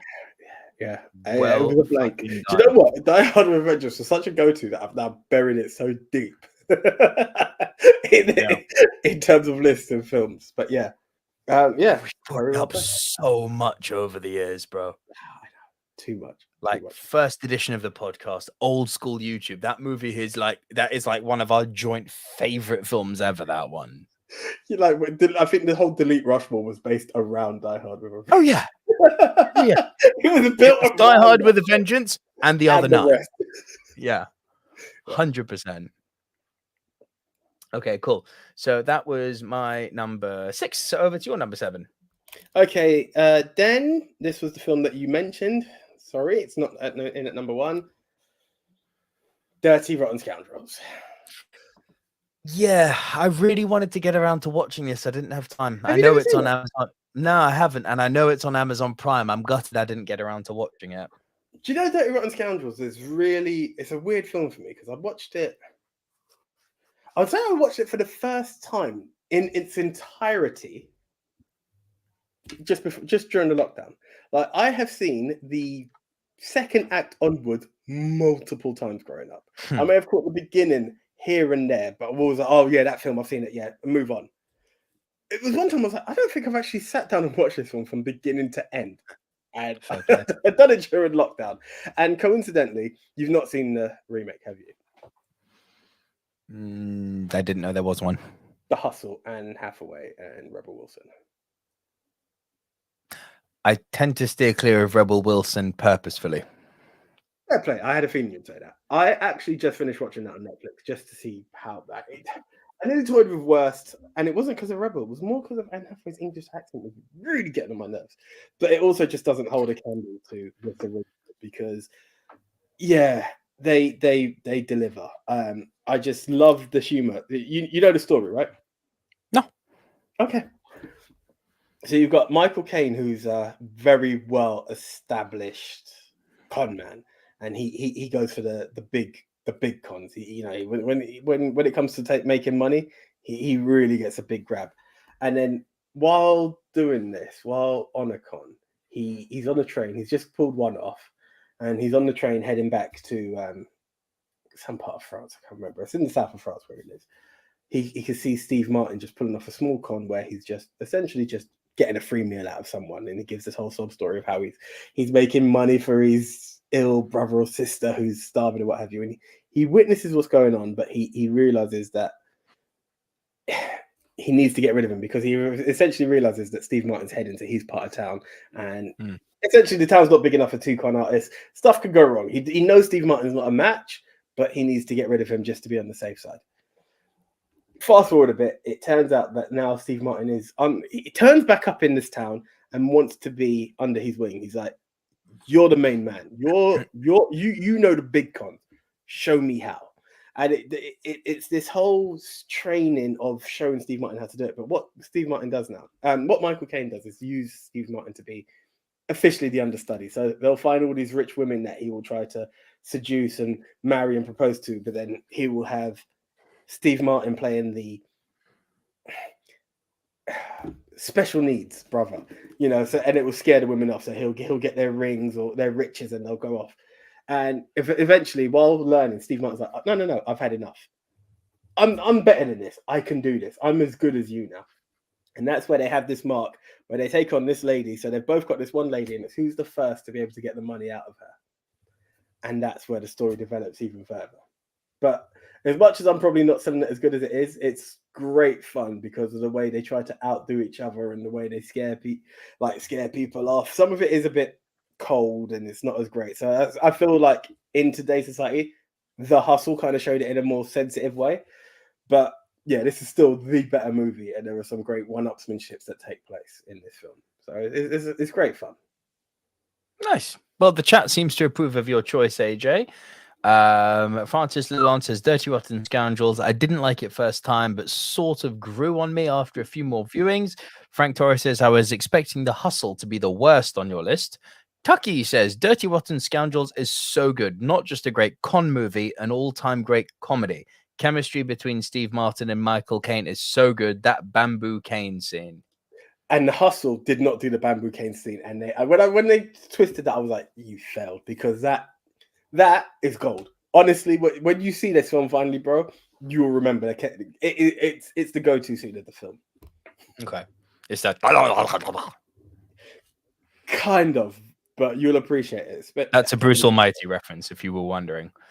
Yeah, but in the sense that it's the go-to. Yes, they share that. Yeah. Okay. Mixed Memorabilia says Dirty Rotten Scoundrels. Just mentioned it earlier. Really good film and so rewatchable. Gavin Mann, though, says, watched Dirty Rotten Scoundrels a few days ago and wasn't into it, sadly, and thought there were a lot of dated things going on. Maybe I'm looking at it through 2022 eyes. So again, going back to what I said, there are some parts where you're like, "Oh, that is a bit cold," but the other parts that are the timeless comedy, I really enjoyed those still. Francis Lalonde says, I'm not a real Steve Martin fan, or rather the more popular ones of his, but I do like him in Dirty Rotten Scoundrels. Gavin Mann, though, says, AJ, I thought the part where Steve Martin impersonates his brother was borderline offensive. I cannot comment, AJ. Yeah. No, but this is the part that I was saying. It's not the greatest part. Like that. It's cold. It's the special needs part isn't. It's not great. In today's society, you can't get away with that kind of stuff. Your number 6. Right, my number 6. It's the one that everyone's been waiting to see if you had seen, Nico. Oh, this low, huh? No, do you know what it is? Matchstick Men. And I'll tell you why. It's because I've not had a chance to rewatch it. Matchstick Men, may I say. It's got my guy Sam Rockwell in it, I see. I was going to say, it's got Sam Rockwell, and I know you've always been one who's got a soft spot for... You wave the flag for Nicolas Cage. this would be my favorite Nicolas Cage movie. Like I feel he's absolutely on fire in this film. It's because when it came out, I rewatched it countless times, but good old 1985 brain just doesn't remember it as great as I used to. But like, what do you mean? Your brother. I don't like that Steve Martin. I really thought it was in relation to, but again, like Francis was saying it as well. Like I can understand that Steve Martin was our era of comedy. For Nath growing up, like stuff like For Amigos, this, all the other stuff he done. Whereas for Nath, we're now into like cheaper by the dozen territory, where it's not as funny. Like that's those few years mean quite a bit. Again, I wouldn't wave that flag. I wouldn't go that far. I wouldn't insult. Let's go back to Matchstick Men. Yeah, but Matchstick Men is it's a great film, and the con is there, but it's the performance from Nick Cage, man. I think he is just absolutely golden. More than being a con man, he has Tourette's and OCD. So he has very specific ways of moving stuff. He always buys the same food. He always goes to the same cashier to buy his food. When he gets in a panic, the word pygmies comes out of him. But he is a con. Oh, wow. I love it. Honestly, when you just hear it, pygmies, like it's awesome. It was kind of quotable for me. It wouldn't be quotable lines from the film, but like one line I loved it. And it's this whole thing of him and Sam Rockwell, who is his protege, go around conning people. I can't remember what it is they sell to people, but that's their essential thing. But while going through all of this, Nicolas Cage also does go into therapy, and he's continuously talking to his doctor about certain situations. He's just trying to overcome bits, and he highlights the fact that he was dating a girl, and she was pregnant at the time, and then the doctors revealed that he's been in contact with the other half, the ex, and that there is a girl around. And as he's getting ready to go through this long con with Sam Rockwell, his daughter appears. And he starts to build a bond with her because he confesses that he is a con man, but he also tries to better himself to show her the right ways, and that's not the life for her. But he does also end up showing her the tricks of the trade, show her what the business is about. And she ends up getting involved in this con that he was being built around. But it's a great film. Honestly, one film that just stuck to me so much at the time. And honestly, had I had an hour left, I would have rewatched it to be able to talk about this film in more detail. I flipping loved this film when I first saw it. I watched it countless times. I could not recommend it more. If I find the streaming service for you, I am telling you straight away, because it's a film that you have to see. Fair play. Frank Torres says, I'm surprised Alison Lohman from Matchstick Men didn't become a bigger star. She kind of fizzled out. I would agree. She was actually really good in this. Really good. And then I remember when I Googled to be like, where else is she? Not many stuff. I just had an idea. Top 10 actors who fizzled out. We can work with that. I mean, some of it is personal opinions. Well, no, some of it's factually like they were good and now they're not acting. I actually know my number one already. So do I. Okay. Shall we? Go. No, I mean, shall we do top 10 actors who fizzled out? out? Sorry, I thought we was going to say, should we say the number one straight away? Yeah, okay, yeah. No. We could do that. We could do that. Jackie G says, yes! Matchstick Man is amazing. Nicolas Cage is freaking fantastic, and that reveal at the end of the movie made me rewatch the whole movie right away. Watch it now, Nico!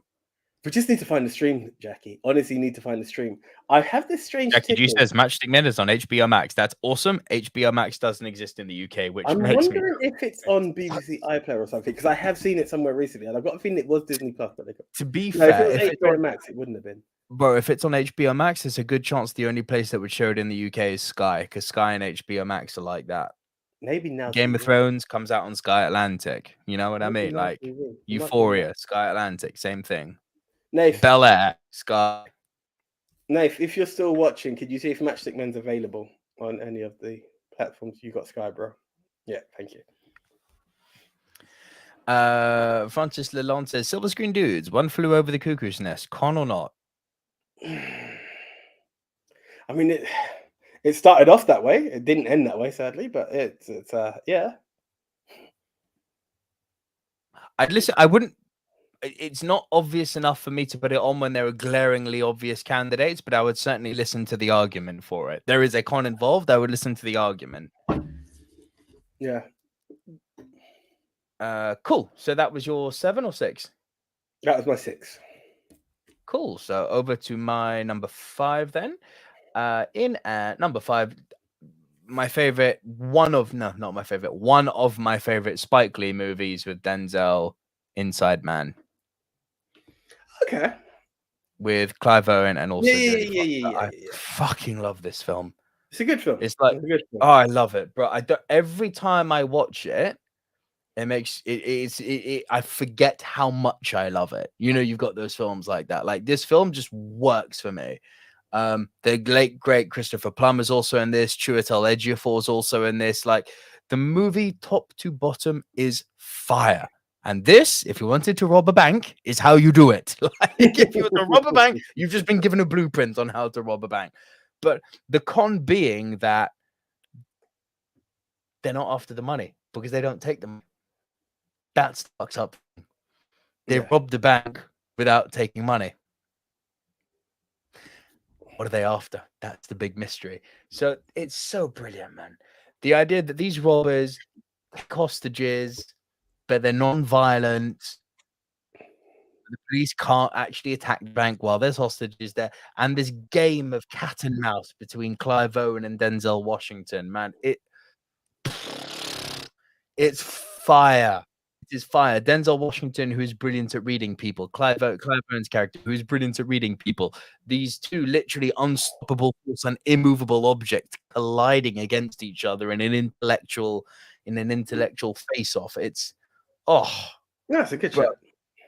I love it. I love this film. I love also the non-linear chronology of it. I love the way that some moments you're kind of like following the action that happens. They're cutting to after the fact and they're interviewing all the hostages, because that's the great part about the con, isn't it? It's that you never see the robber's face. So when they release the hostages, they release themselves as actually talking. Yeah. Yep. So they have to basically interview everyone. It's fucking genius.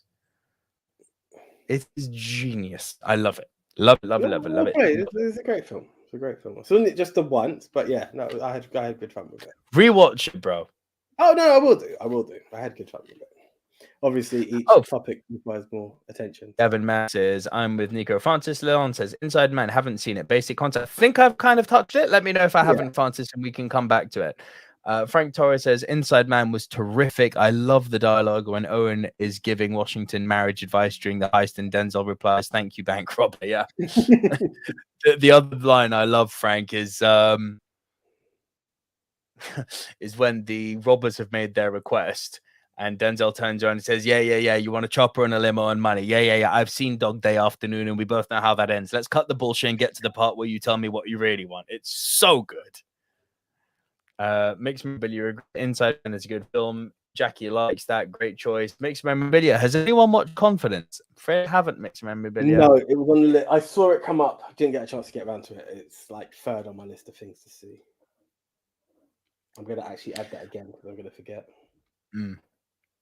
Frank Torres says, Inside Man also features Spike Lee's trademark shot when he puts the actor on wheels during a traumatic scene to show the moving outside of the body. Yeah, when one of the hostages gets shot and it's Denzel rushing to the door. I know exactly the scene you mean, Frank. It's brilliant.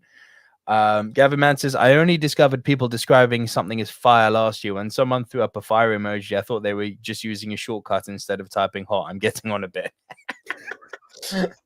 Pedro Sector says, Inside Man is a great example of a talented director taking on a very commercial project and delivering a gem. So much, bro. So much. And he's good at doing that, Spike Lee. I also thought he did that with Black Klansman. So yeah, AJ, that was my number 5. Your 5, please. Right, in at number 5, good old Matt Damon. Talented Mr. Ripley. Fucking great film. Yeah. Love this film. One of those films that I can't remember what the topic was. Have we done top 10 Matt Damon? I don't know. Because I can't remember why I watched it. Can't remember what the topic was. But yeah, I only watched it recently. Oh, sorry. Speaking of, you're talking about profile episodes. You can thank Jackie G for this. We have a fan request, AJ. Nice. Top 10 Nicolas Cage movies. I've kind of given away my number one already. Bring back Anya. Yes. My number one, Con Air, 2 Con Air, 3 Con Air, 4 Con Air, 5 Con Air.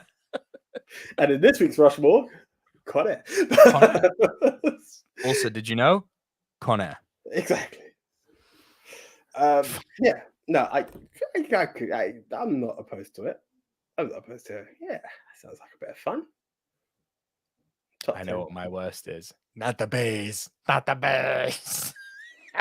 There's one that I think you saw quite recently that I'm really pissed I haven't seen, and I really want to see it, and I've got a opinion on it in my top 10. What, the Unbearable Weight of Talent? No. The low-key one that not many people knew of. Movies about animals. I'll just leave it as that. Screw it, Pig. Oh, Pig's fucking good. Pig's yeah, I really wanted to see that. I just didn't get a chance to get around to it at the time, and obviously the weeks progress, but I really want to see that. Bro, you'll love Pig. Pig is tops good. Talented Mr. Ripley, sorry, carry on. Yes. Matt Damon, Jude Law. Matt Damon, Jude Law, and good old Gwyneth Paltrow. Yeah. So yeah, the Talented Mr. Ripley, the story of a young man who just happens to want to climb the social circles and convinces a father that he was a friend of his son who's gone astray, living a life out in, I want to say Monaco. Was he in Monaco? South of France? I don't know. But he was out there enjoying himself in Europe while his family in America. I definitely want him back. So you send out young Will Ripley out there to meet up with his old buddy. Yet they've never met in their lives, and he convinces his way through to not only convinces the family, he tries to convince Jude Law that they were once friends, and he's just building his way into this social circle. It obviously leads to it's not all sunshine and rainbows essentially when it kicks on. And if you have rainbows, you need the rain, and trust me, when it rains badly here, because it does come with its trauma in this film. I was captivated with what I saw in this film, if I'm honest. I heard of it for so long, didn't actually get a chance to see it, but it's the way he intertwines his way and covers up each lie, and how it starts to catch up with him, and what he needs to do in order to protect the lie is very, very insane. Actually, great film. I mean, what else is there to add? What I love also about the Talented Mr. Ripley is how much it feels like a globe-trotting adventure. I love the fact that they got all over the place. I also love the fact that it really, really gives you a good third of the movie to fester on on the consequences of his actions. It's a good point.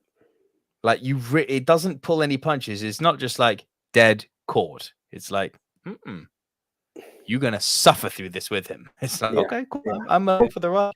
That last scene in the train where he's just left to stare at himself, and it's like, what have I done? It's so good. Painful. It's actually one of the most painful endings I've seen. So painful. You're just left to feel the pain. There is no come out. There's no, this is what happens next. It's just, you were happy. Yeah. Ooh, Jackie G has corrected me, saying top 10 best and top 10 worst Nicolas Cage movies. You know what, OJ? It's been a long time since we've done top 10 worst anything. Maybe it's time to reignite the negativity. Top 10 worst Michael Bay movies. Unleash the fury. Let me do it. I can see where we're going with that.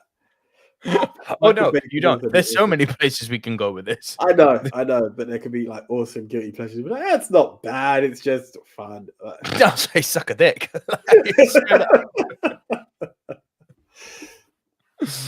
But yeah, no, Nick Cage. Yeah, Nick Cage. I don't know if Nick Cage has done as many as 10 bad movies. But again, this is it. To some people, that he's done nothing but like they don't know if he's done top 10 good movies. Like no. No, I'm just saying that is the marmalade. That is not marmalade. The Marmite that is Nicolas Cage. Let's be real to that. Pedro Santos is here. Wild at Heart, Raising Arizona, Moonstruck, Pig from Jackie G, Always One, Leaving Las Vegas. Fucking put Con Air in there. Gone in 60 seconds. We can go on and on and on and on. I have no beef with that. I know some people who can't stand it. I'm just putting it out. Like it is what it is. Cage is awesome. Leave Nick Cage alone. I have no beef with the guy. Sadly, I think the ones that people hate are the ones I like, but it's what it is. Gavin Mann says, speaking of fan suggestions, can we help Nico with his life goal by doing top 10 Mara Wilson films? I'm assuming that's something to do with Matilda. Considering that's mainly what she's known for, yes. I swear she was in Mrs. Doubtfire as well. She was. Please, Mrs. Doubtfire, you've got to come. So cute. You know who her cousin is? No. Ben Shapiro. Ah. Yeah, I know. A horrible right-wing commentator. Not a nice person. And we move off the politics before the chat blows up. Yeah, please. You're number 4. Then the text says, Nick Cage is a great actor going for hard times. I mean, his recent movies are fucking good. I think that the hard times are past, thankfully. Pedro Sanchez says, have you guys seen Alan Delon's film version of Ripley in Purple Moon? Nope. Purple Noon, sorry. Can't say what? Real Madrid, what? What's happened? No. Fuck's sake.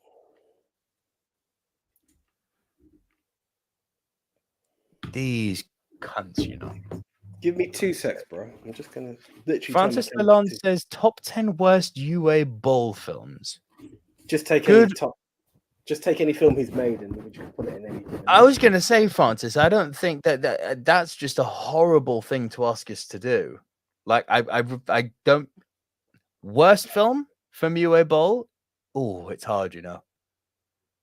It's very hard. Just open his IMDb page and just land on one. It's not that hard. No. But there are 2 that really stick out amongst his steaming pile of wank stained gospel, and Blood Rain and House of the Dead. Those are especially bad. Which was it? Was it House of the Dead I watched? I can't remember which one. Was it Alone in the Dark? Maybe. That was fucking awful as well with Christian Slater. Oosh. They were terrible. Hey, Jackie Diaz, face off, Nicolas Cage. Exactly, face off good. I have no beef. There you go. Even in recent years, Nick Cage had Mandy and Joe, both very good films. Love them both. And then Gavin Mann says, didn't know that about Mara Wilson, Nico. Can't help who you're related to, I guess. This is true. This is true. So that was your 5, yes, AJ? Yep. Over to you, sir. I know you've forgotten this one. I know you're going to kick yourself because I know you love this film. I saw the name come up earlier. Michael Keaton, the founder. I actually didn't think of it as a con until now. I know you didn't, but it is a con.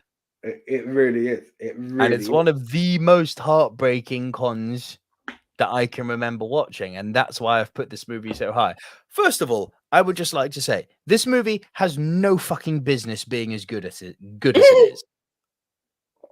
Cosign. This film is so fucking good, top to bottom. The journey that Ray Kroc goes through from being this small-time milkshake vending machine dealer to seeing the beauty of McDonald's, to seeing how he can improve it. Improve is a loose term, but how he can improve it, with the powdered milkshakes and everything to cut costs, and eventually taking it from the brothers, all on the whim of a handshake. Now, and there are some insensitive motherfuckers out there who go, well, right on, he should have taken it. They didn't have the vision. It's like, shut up. Not his idea. His baby. Has any other film started off with you actually like rooting for a guy to absolutely hating by the end of the film? I actually don't remember that in any other film. There are, but not to that level. Yeah, let's be honest. You could look at Joker where you essentially know he's going to become that villain. You could take the whole Star Wars trilogy knowing he's going to become Darth freaking Vader. Okay, I'm going for like bait ones here, but like this guy, you start watching, okay, all right, Story of McDonald. Oh my God, you bastard. It's wrong. He just takes that turn, man. It's quite a majestic film. Like, there are scenes which they have done. You're like, this is a McDonald's movie. Why is this as good as it is? Like the one in particular about how they've figured out how to get the kitchen to run perfectly, and they use the tennis courts basketball court, and yeah. everything. I was like, this is genius. This is actually genius. And also, can I say, I fucking love Nick Offerman. He is so quickly going up for me. I mean, I've never disliked the guy, but I've only very recently discovered him. Like, I only watched Parks and Rec for the first time last year, and just went boom straight through it. Fucking brilliant. But, not as good as The Office, very close. If I'm honest, I think I could be wrong. The Founder was my film of the pandemic. Like, you know, films that you had a chance to watch while in lockdown. I believe The Founder would be my standout movie of that time. A few films were brilliant. My film. It's superb. It is absolutely brilliant. But yeah, what you said is poignant. You know, you go from rooting for this guy to wishing death upon him. And bro, that fucking crawl where it's like, and the two brothers never got paid a dime of the billions and billions of money McDonald's has made. It's like, he's a bastard. He's an absolute shit. Oh, he's a cunt. Yeah, I mean, he puts the capital C in celebrity. Ha! It's when he gives out the business card and says Founder, and you're like, how dare you? How dare you? So bad, isn't it? Yeah, yeah. Oh, and even still say McDonald's burgers are shit. And it's not because of this film. I genuinely believe that. I think their burgers suck. It does. I don't know how they're as popular as they are. Those golden arches work magic. Man. It's quick and easy. It's quick and easy. So is every fast food joint everywhere. And they're all better than McDonald's. Yeah, but do you know what? It's the price. It's the price bracket as well. Like, I always remember saying this, and I will not take it back. I remember going past the Burger King and going, right, go for my double Whopper with the add-ins that I do. As I bit into it and I walked out and I went, that was 10 quid. 30p more, I could have brought a family feast. And I always remember that in the back of my head. And BK is punchy. Burger King is proper punchy. Yeah. It's tasty though. I'm not denying it, but that's why McDonald's wins, because it's that quick couple of quid. Don't get me wrong, they're slightly elevating every now and again in the price that you got. Did I just pay that for that? But they still win. And I don't care what you say, love it or hate it, they win in breakfast, man. Oh, their breakfast is on point. I'll give you that. Yeah. The McDonald's breakfast is on point. I will give you that absolutely. Mixed Memorabilia says, on mute as I started this movie and I want to watch it properly. So intriguing. So come back. Gavin Mann says, Nicolas Cage memes or DiCaprio memes? Nick Cage. Nick Cage all the fucking way. Nick Cage all the way. That one is my personal favorite. Jackie G says, I've been stalling towards watching this movie forever. I think I'm going to watch it this weekend. Jackie, honestly, please. As I said, my movie of the pandemic. This was my discovery that I was like, oh my God. I remember watching it with my parents as well, because I spent lockdown with my parents, and both of them. And again, Mixed Memorabilia is safe. You don't need to mute. But they went, oh. Like, yeah. Frank Torres says, the scenes with the freezers and the milkshakes as well. Yeah, it really was. Here we have a McDouble and a McChicken for less than $5. Yep. I wonder where that chicken comes from. Just leave it. As I said, it's affordable, it's quick and affordable. That's all it is. But it's wholesome, full organic chicken breast. I'm not here to advertise for my Croc. Shit. I'm not here to advertise for Croc. I'm just saying it's quick and affordable. I thought you said you're not here to advertise for crack. I was like, that is a viable thing. Sorry. I'll suck your dick. I need another donut. Gotta love Chris Rock. Oh my God. Chris Rock's comedy, man. I remember that shit. That was great. This is a lovely question from Pedro Santos. What was everyone's best film discovery during the pandemic? Mine was The Train with Burt Lancaster. That is a great question.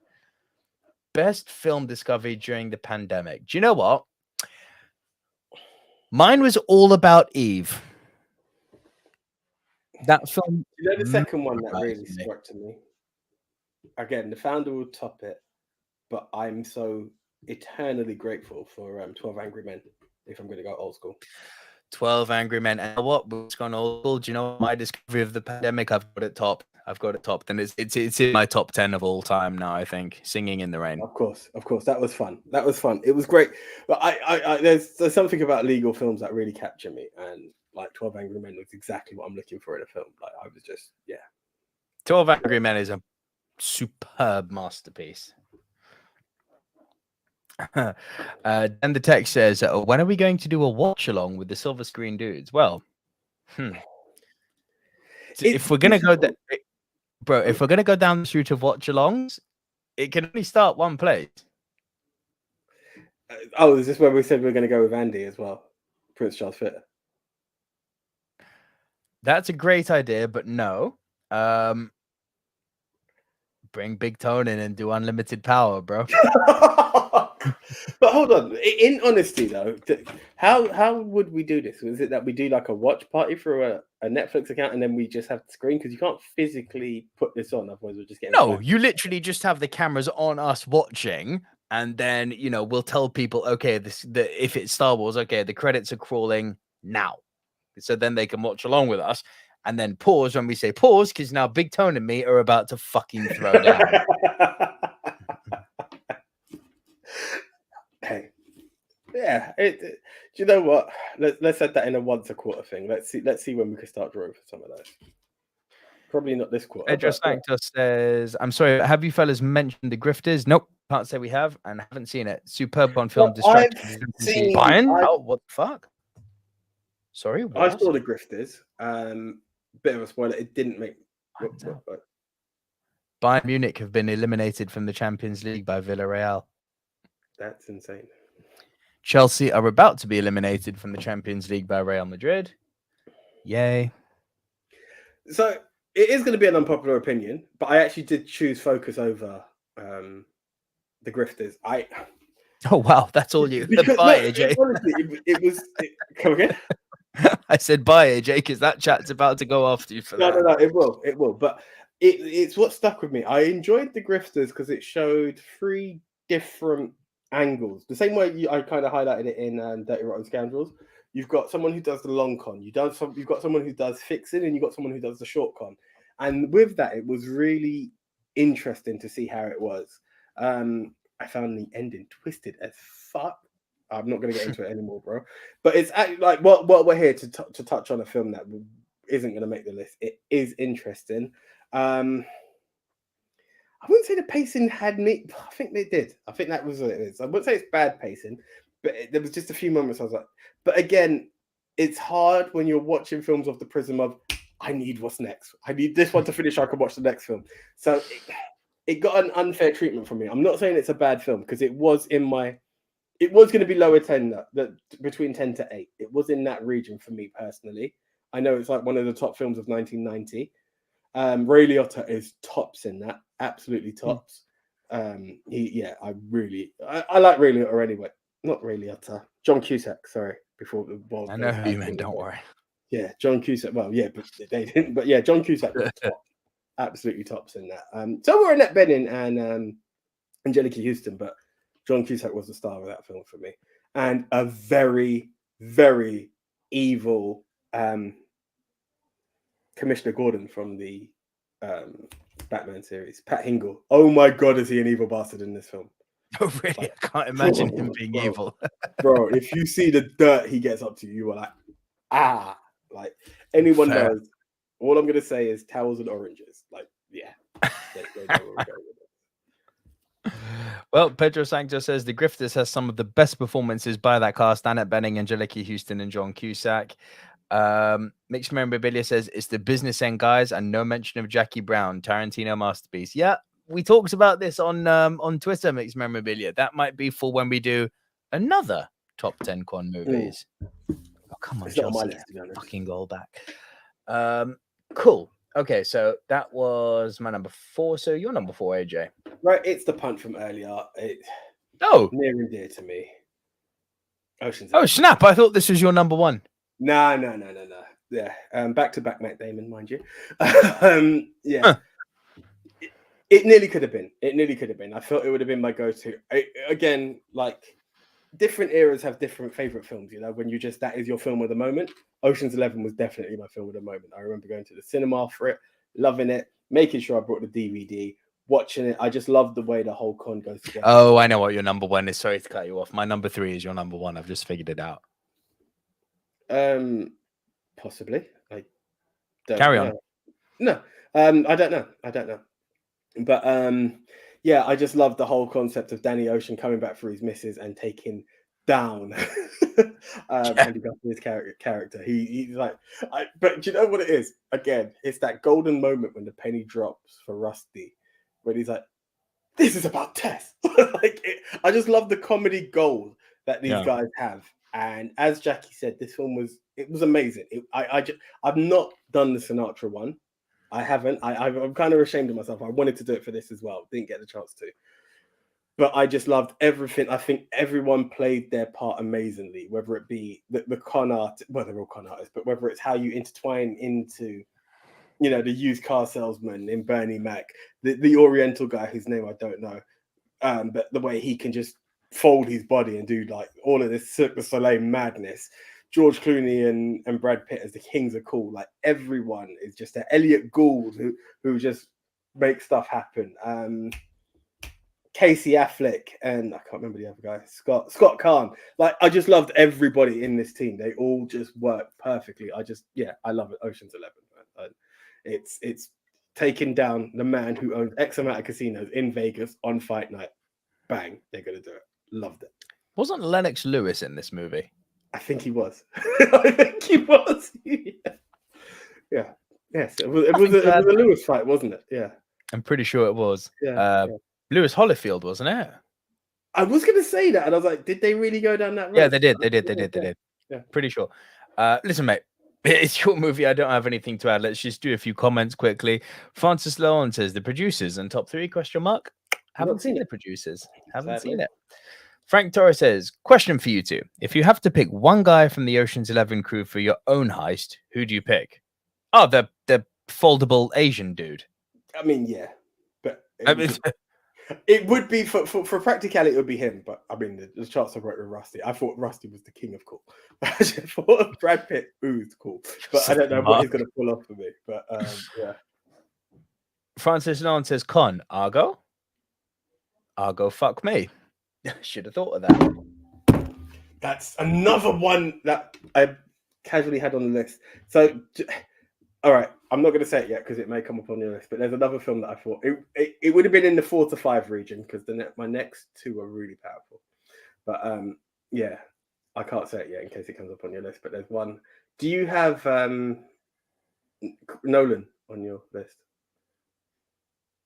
No. Inception was another one I'm kicking myself for. Argo and Inception, I'm kicking. I thought you were going to go with Tenet. I was like, no. No. They conned me out of ticket money that day.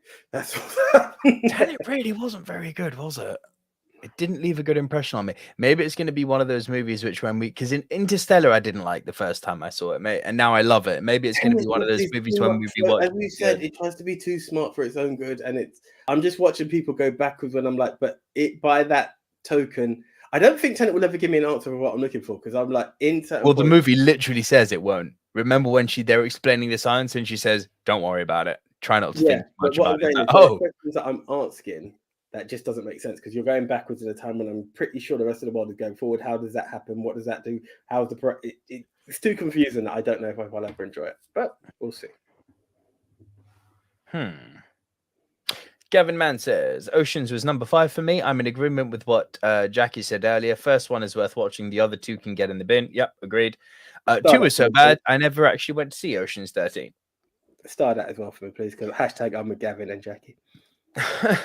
Pedro Sanctos says, not sure I'd qualify Jackie Brown as a con film, but I get where you're coming from.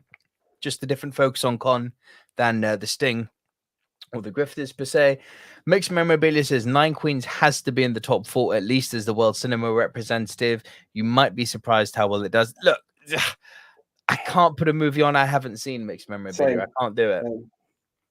And sadly, not got a chance to see it. That's Francis Long says Ocean's 11 original still to come. Nope. No, sadly, not seen it. I really wanted to. I'm afraid that's it. What else have we got? Then the tech Don Cheadle English accent. I actually enjoyed it. No, I actually enjoyed it. No. I did. I did. I'm not gonna lie. Come on. I don't know if it sounds bad, but I actually was like, oh, he's American. I fell for it. Kaiser Soze coming up. No, on the simple basis that I have brought it up ad nauseum to you guys, and I do try to keep my lists a bit varied for you. Otherwise, you're just going to be listening to Die Hard with a Vengeance and The Usual Suspects every fucking week. Also, Jaws.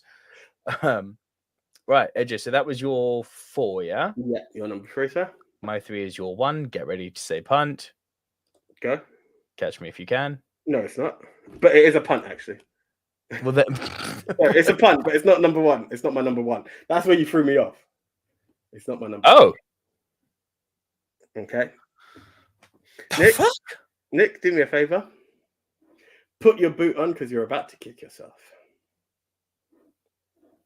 My number 3, Jim Carrey, Ewan McGregor. I love you, Philip Morris. No, I wouldn't put it on. You didn't? I love the film. I wouldn't put it anywhere near my top 10, though. I actually, do you know what? I think it's because I'm sucker for true stories. I think that's what really. I know. Yeah. You love a true story. Again, it's Jim. Let's get Jim, who recently announced potential retirement as well. Recently in this past week, so let's show some love to Jim. Yeah, we're talking the story of a man who married and seemed to have had it all, and then we realize that his dark secret, as it were, at the time is that he's into men, and then we start to find out that he's gay. You like them boys, yeah, and he's in the deep south. He gets caught for his fraudulent ways, ends up in prison. At which point he meets Ewan McGregor, aka Philip Morris. And the love goes deep. And this is where he does absolutely everything to give Phil everything. He just wants to make him happy. He just wants to make it all happen. And no matter what the police do, no matter what happens along the way, somehow or another, he always finds his way back in. And I just think this is a master of disguise, a master of con, a master of deception. And that's where I just thought, wow, he deserves this spot. Sure. I wouldn't have put it anywhere near that high, but fair enough. Okay. Fair enough. Mixed memorabilia in relation to Nine Queens, very frustrating, but I hear you guys. Look, I need to see that fucking film really badly. Gavin Mann says, Nico, for your worst, are you putting in my recommendation on Twitter? I plead the 5th. Francis Lone says, still need to catch me if you can. Wow. Ooh. Francis. Wow. Then the text says, guess Age's number. I can't. I legitimately do not know what Age's number 1 is. If it's not Ocean's 11 and Catch Me If You... Nah, I can't think of it. I don't know what he's done. Yeah, I legitimately don't know what your number 1 is. Okay, fair play. Cool. So that was your 3, yeah? So Golden is a gem of a movie, by the way. It's a fucking fantastic film. No, I'm talking my number 1, but yeah. What the fuck is it? Well, time will tell. Oh, you really get... Anyway, on to your number 2. This is a classic. Paul Newman, Robert Redford, Robert Shaw, The Sting. Oh, I'm not joking. I'm in the last 43 minutes of the film. It's so fucking... And without it finishing, I can't. Yes, you can. Yes, you can. I was enjoying it, but I need to finish a film. It just feels law to me. On the basis of what you've seen so far alone, you could put it on. I'm enjoying it. I'm not saying no. It's so fucking good. The young up-and-comer and the wise old wolf. The con artists who decide to knock off a mobster. And how elaborate this con is. Did you break the TV again? No. Did you spill water on the TV? Is it your laptop this time? What is it? Is it the headphones, the iPhone? What is it? Oh, talking of that, I got my new earphones in this morning. Happy ears. I love you, mate. Bro, I got this text message saying like your earphones are down. I'll be like calling my parents because that's like my normal registered billing address. I'm like, did the headphones get turned off? No, I'll call my aunt. This is gonna drop there. Yes, that's where I'm heading tonight. Very good. Look, The Sting is one of those classic films. It's Butch Cassidy and the Sundance Kid together really again. Yeah. It's come on. Like it's 2 of the greats in greatness again. Like there is nothing that you cannot love about The Sting. Also, Quint from Jaws. I always get happy when I see him. I'm like, ha, you got bitten in half. Like, you're that guy. Also, you're the guy who gets punched really hard and from Russia with Love and doesn't blink. He's just, I love Robert Shaw, man. He's an absolute badass. The real badass granddad, unlike Liam Neeson. Let's just fire a shot while we can. Yeah, like Liam Neeson wasn't in the discussion, but yes, I get where you're going. He's a toss on him again. He really is. But yeah, this movie, it just reeks of its era, doesn't it? And you watch these old films, man, and it's like, I hate to sound like an old geriatric, but it's like they just made movies better then. The picture is more beautiful. There's less digital effects, obviously, because digital didn't exist, but the movies are better off for it.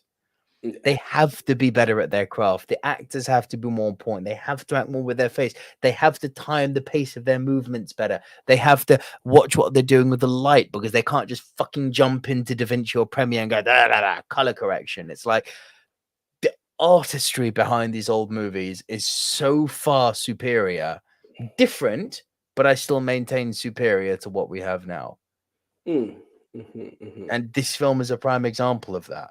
Look at the film you just pulled for before. 12 Angry Men, Singing in the Rain. These old movies, man, they're so beautiful. They're so fucking beautiful. They're so good. These are the movies which I'm going to be showing little Leia when she grows up a bit. And I'm be like, this is the shit. This is the shit. Francis Lalonde says, always drink gin with a mug. Yes. Anyone here would consider In the Company of Men as a con film, asks Pedro Sanctos. Can't answer for it, isn't it? Pedro Sanctos says this thing needs no introduction and should be number one. I don't know, man. My number one, I'm pretty fond of. Gavin Man says, I don't know how you guys manage to watch parts of films parts of films or in two halves. I always need to finish it in one sitting. Explain why it's taking me so long to complete the Godfather trilogy. Gavin, if you were to answer me pre-Rushmore, then frick yeah, bro. That's the statement. I'm the guy that I used to walk in on a film. Unless it really captured me, I'd walk away because I need to know the beginning to know where I'm going with this. In order to squeeze 10 films, or potentially more, because again, there's a worse than 11, or to be able to be varied and not feel completely left out and feel like, oh shit, yeah, not seen it. Sip away. You have no choice. But the tube journey to work, the moments of a lunch break, even today when I realized I was the only one left in the office, I'm typing away and peeking down at a screen.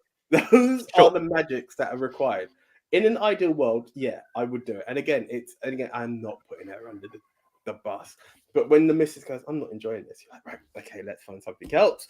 I will finish this while falling asleep. And like these are the challenges that you have and just go for. So that's essentially the challenges of why it is. Do I want to do it that way? Hell no. I enjoy nothing better than sitting down, eye to eye contact with my TV and being like, we're doing this. And we've done like a silver screen dude's day back in the day, even though we were both working, was using that unlimited card and watching 4 movies in a row. That was a silver screen dude's day. Like, yeah, we does this. It's just not as possible. It's just not as possible right now. So that's why I agree. I would love to do it the other way, but some films will get my attention that way. That's why I haven't done The Godfather unless it's a special day off. But yeah, others, it just needs to be done that way. I hear that, and I agree with that. Oh fuck! I think Den the Tech has actually just guessed your number. It better not be AJ. What? Den the Tech says AJ's number one Ant-Man because it's a comic. No. Better not be. It's my number one because it's Ant, and I'm Ant-Man. No, but no, it's not. No, it's not. Anyway, I'm so glad you're my daughter's godfather. My God, the dad jokes. Someone's got it. Gavin Mann says Nico's number one, The Green Mile. Tom Hanks cons his original death date. AJ's number one, Crash. Invisibility cloak cons the bullet. Well played, Gavin. Well played. I like that. You really drew from my heart on that one, yeah. I like that a lot. Francis Lon says, I need to be ready mentally for a film, otherwise I can get distracted easily. That I'll agree with. Sometimes it's very difficult to get through these Rushmore lists because I'm with you. Like, there's specific films I need to like brace myself for. Going back to it, can we just show and the Jackie's temp- comment as well? temp- Because I agree. I've not been able to do Snyder Cut yet because I just don't have that kind of time. Snyder Cut's good. I want Yeah, to. Jackie so Gomez says, I still haven't finished the Snyder Cut till this day. It's such a fucking superior movie to the theatrical release. It's actually ridiculous. Jackie G says, why isn't Inception in both of your lists? Because I'm dumb and I forgot I it. put my hands up to it. I forgot. I really did put my hand up to it through speed. And again, then this is not. That's not watching a movie, especially if we're going to sit here and discuss. I can't be like, well, I think I heard what he said. Like, could you imagine watching Snatch in 1.5 and missing half the jokes? Like, or he sounds like Mickey Mouse, so you can't capture the magic of it. Like, hello there, Pluto. Come on, watch some movies with me on the Movie Mount Rushmore. There we go. Yeah, can't be done. Pedro Sancto says, that's a very nice message, Pedro. Thank you. Nico Chelsea put up a hell of a fight. They should be proud. Lost with heads held high. We moved on. It was never going to be our year. It was never going to be our year with everything happening. But shit happens. We've always got next season. And until someone else still says it, I can still say champions of Europe. It's fine. 2-time champions of Europe. And Mixed Memorabilia says, anyone remember 8mm Nicolas Cage? Yes, I do. I fucking love that film. That is a great shout. Cool. AJ, so you're number 2. Right. Yeah, my number 2 is the one you thought was my number 1. Catch Me If You Can. What the fuck is your number 1? Bro, it's a big one. This is actually doing my head in. It's actually been my number 1 before, but it is what it is. In another topic, naturally. In a world where we're in our 5th season and each season is between 40 I'm just saying, to it's 50 such a good episodes, movie that does not help me. It's just one of those films that naturally always just, it's hard to put anything lower than number 1 for me, personally. But yes, while we're on this topic, Catch Me If You Can. You wax lyrical while I try and think what your number 1 is. This film was absolute gold. I always remember this. Now, yeah, it's not really a thing. So it was that my uncle was the one who had Sorry. Doesn't Grease 2 count as a 100? Counts as a COD for many reasons, but yeah, sadly not that one. not number 1 for me. Yeah, I always remember my uncle having a DVD player in his car and watching this when we were on our way to one of the coasts and we ended up in my uncle's car as opposed to my dad's car, and watching this film and being so captivated that it was near the end, 3rd quarter. Again, Gavin, one of those things, I had no control. The film stopped because the car stopped. I was like, no, I need to see the rest. Coincidentally, ended up in my dad's car on the way back home. I was like, no, I didn't get to see the end of this film. Got the DVD, slapped it up. Just the absolute madness of Frank Abagnale and the way he manipulated. Sorry, say that name again. I said Abagnale. Thank you. Yeah. Carry on. I'm just saying the way you heard him. And the way he manipulated people from his school years onwards. I just thought the school scene's fucking great, isn't it? Yeah. The school to play a supply teacher and fucking own it is absolute gold. Like, the best part of that is when they're leaving the principal's office and him and his dad look at each other and both laugh. Yeah. It's like, yeah, brilliant. You know, from again, very similar to Philip Morris, where it's just conning the world left, right, and center, becoming an air pilot with no trick. Like, what are you doing? Like, how did you do this?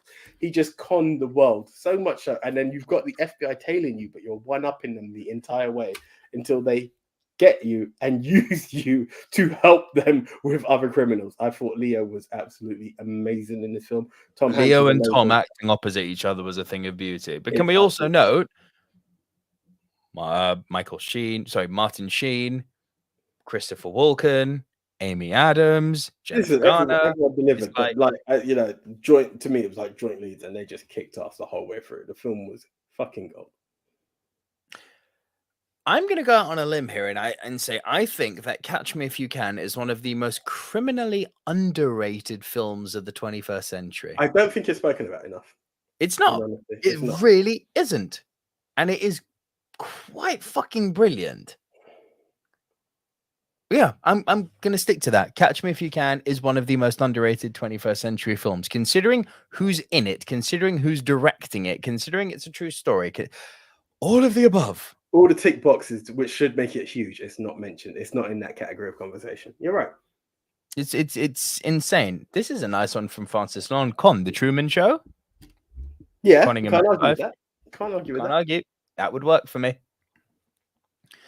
Mixed Memorabilia says, was the ease of character by DiCaprio in Catch Me If You Can that caught Scorsese attention for DiCaprio? I don't think so. Do you know what I think caught Scorsese's attention for DiCaprio? Blood Diamond. This is based on nothing other than the fact that I think that's the finest performance he's ever turned in. It'd be interesting to see what good old Marty says on that situation. That would be quite interesting. That was the film that said, yeah, I need to work with this kid. Yeah. It's a very interesting topic. Cool. So let's do our worst. Okay. I need to thank Gavin Mann here because I actually didn't. I feel like you're cheating to fuck. But anyway, go. When you hear the answer, it's not cheating.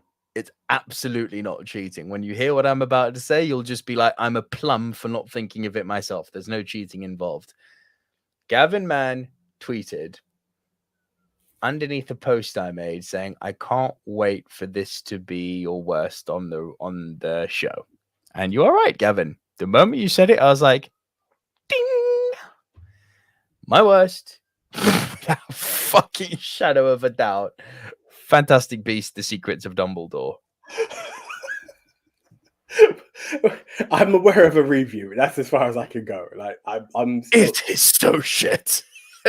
And I would like to re-emphasize this again. I am not saying this with any bias whatsoever. I should be so fucking pro this movie. Let me bring the poster up again. Do you see in the bottom right corner there, that chick with the white hair? That's Alison Sudol. She's one of my very, very, very close friends. This is her big break, and I'm here shitting on it. Because you know why? I'm not paid anything. The only attention I'm given is with people's very valuable time. People pay me literally with their time.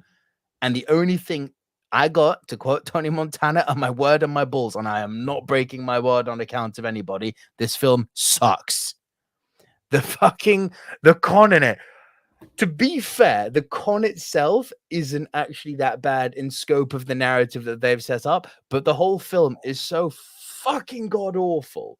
It's little things. Like, I don't know if you've seen the end of the review. Just riddle me this. I'm all for recasting. We've done it all the time. You recast James Bond. You recast the Joker. You recast fucking Batman. It's a normal thing to recast a movie. We're not stupid, us audience members. We can handle it. Where I start raising question marks is, it's imagine if James Bond one moment was ordering a vodka martini, and then in the next movie he says, I'd like a mojito. It's like, what? The fuck was that? I mean, that's nearly as bad as killing the man, and that's why No Time to Die is terrible. But James Bond doesn't order mojitos. I don't care if he's in Cuba, Haiti, or fucking wherever. James Bond does not order mojitos. Vodka, martini, shaken, not stirred. Law, right? What Fantastic Beasts: The Secrets of Dumbledore. And this isn't my opinion. I have eyes, same as all of you. What did we see in the Crimes of Grindelwald? Platinum blonde hair, David Bowie eyes. I can handle the fact that it's not Johnny Depp. I'm absolutely fine with that. Recastings happen. Yeah. Recasting's fine. Why is Mads Mikkelsen not having platinum blonde hair and David Bowie eyes? You are literally changing the presentation of this character. And it's not a little thing. It's not. You have literally said to me, this guy in the second movie, crazy fucking psychopath depicted. And now you've completely changed how he looks. That's nothing to do with the actor. That's nothing to do with how Johnny and Mads look different from each other. That is the character's aesthetic. That is how the character is presented. That is the tip of the iceberg of how we're starting problems with this movie. But I'm going to say something fucking unpopular now, and I don't give a shit. So I did a little reel today, which I actually haven't posted yet, but you heard that the Johnny Depp Amber Heard trial is about to start. Yeah. Just going to put it out there for anyone who wants to make a beef. Disney made a public apology to Johnny Depp. Just saying. Just saying. If you're taking sides, Disney made a public apology to Johnny Depp. But now Warner Brothers are looking at Fantastic Beasts and Where to Find Them and looking at Ezra Miller going, Maybe it's a good thing he's in trouble. Maybe we should recast him because, oh my God, he's dead. Like when this guy is on screen, he's fucking awful. And it's not just bad script writing. That doesn't help, granted. It's not just poor character consistency. That doesn't help him, granted. Ezra Miller is not good in this film. And I'd go so far as to say he's never been good as the Flash, ever. I hate this idiot child version of the Flash that he's portraying. Hate it. It's not great. I don't think the Flash has been written well. He's really not. So the fact that, I'm just going to say, Fantastic Beasts, the franchise, it's like, you got rid of Johnny, who's now been basically fucking publicly apologized to by Disney, but you kept this guy, who's now in hot water? 3 letters. He's been in hot water for a while. This is why I was even shocked he was No, it's got worse recently. So three letters to Warner Brothers. LOL. As always, knocking it out the park, aren't we, Warner Brothers? This film is a fucking offense to one's senses and intelligence. I must admit, I will repeat now what I said in the review. Oh, by the way, if you haven't watched the review, the link is in the description below of this video. So knock yourselves out. But I will repeat what I said now. Anyone who wants to jump on the bandwagon of, it's a kid's movie, you haven't seen it then. So, because I've not done any Fantastic Beasts, I'm not too au fait with what the third one is. What is the con, just out of interest? So, it's very boring, AJ. So, the con is essentially this. You've got Grindelwald, who is the big bad, right? And there's this fantastic beast called a Chillin in the movie, okay? And this Chillin, it's very pure. So it's the purest of all beasts in the wizarding world. And there's this ancient wizarding ritual where they use the Chillin beast to decide who their next fucking NATO leader is going to be, essentially. Okay. Right? The Chillin will bow to the person who is purest of heart. So what Grindelwald does is he captures a Chillin, he kills the Chillin, he revives the Chillin, and he manipulates the Chillin to bow to him in public, thereby making the whole world believe that he's pure of soul and therefore he should be NATO leader, wizard NATO leader.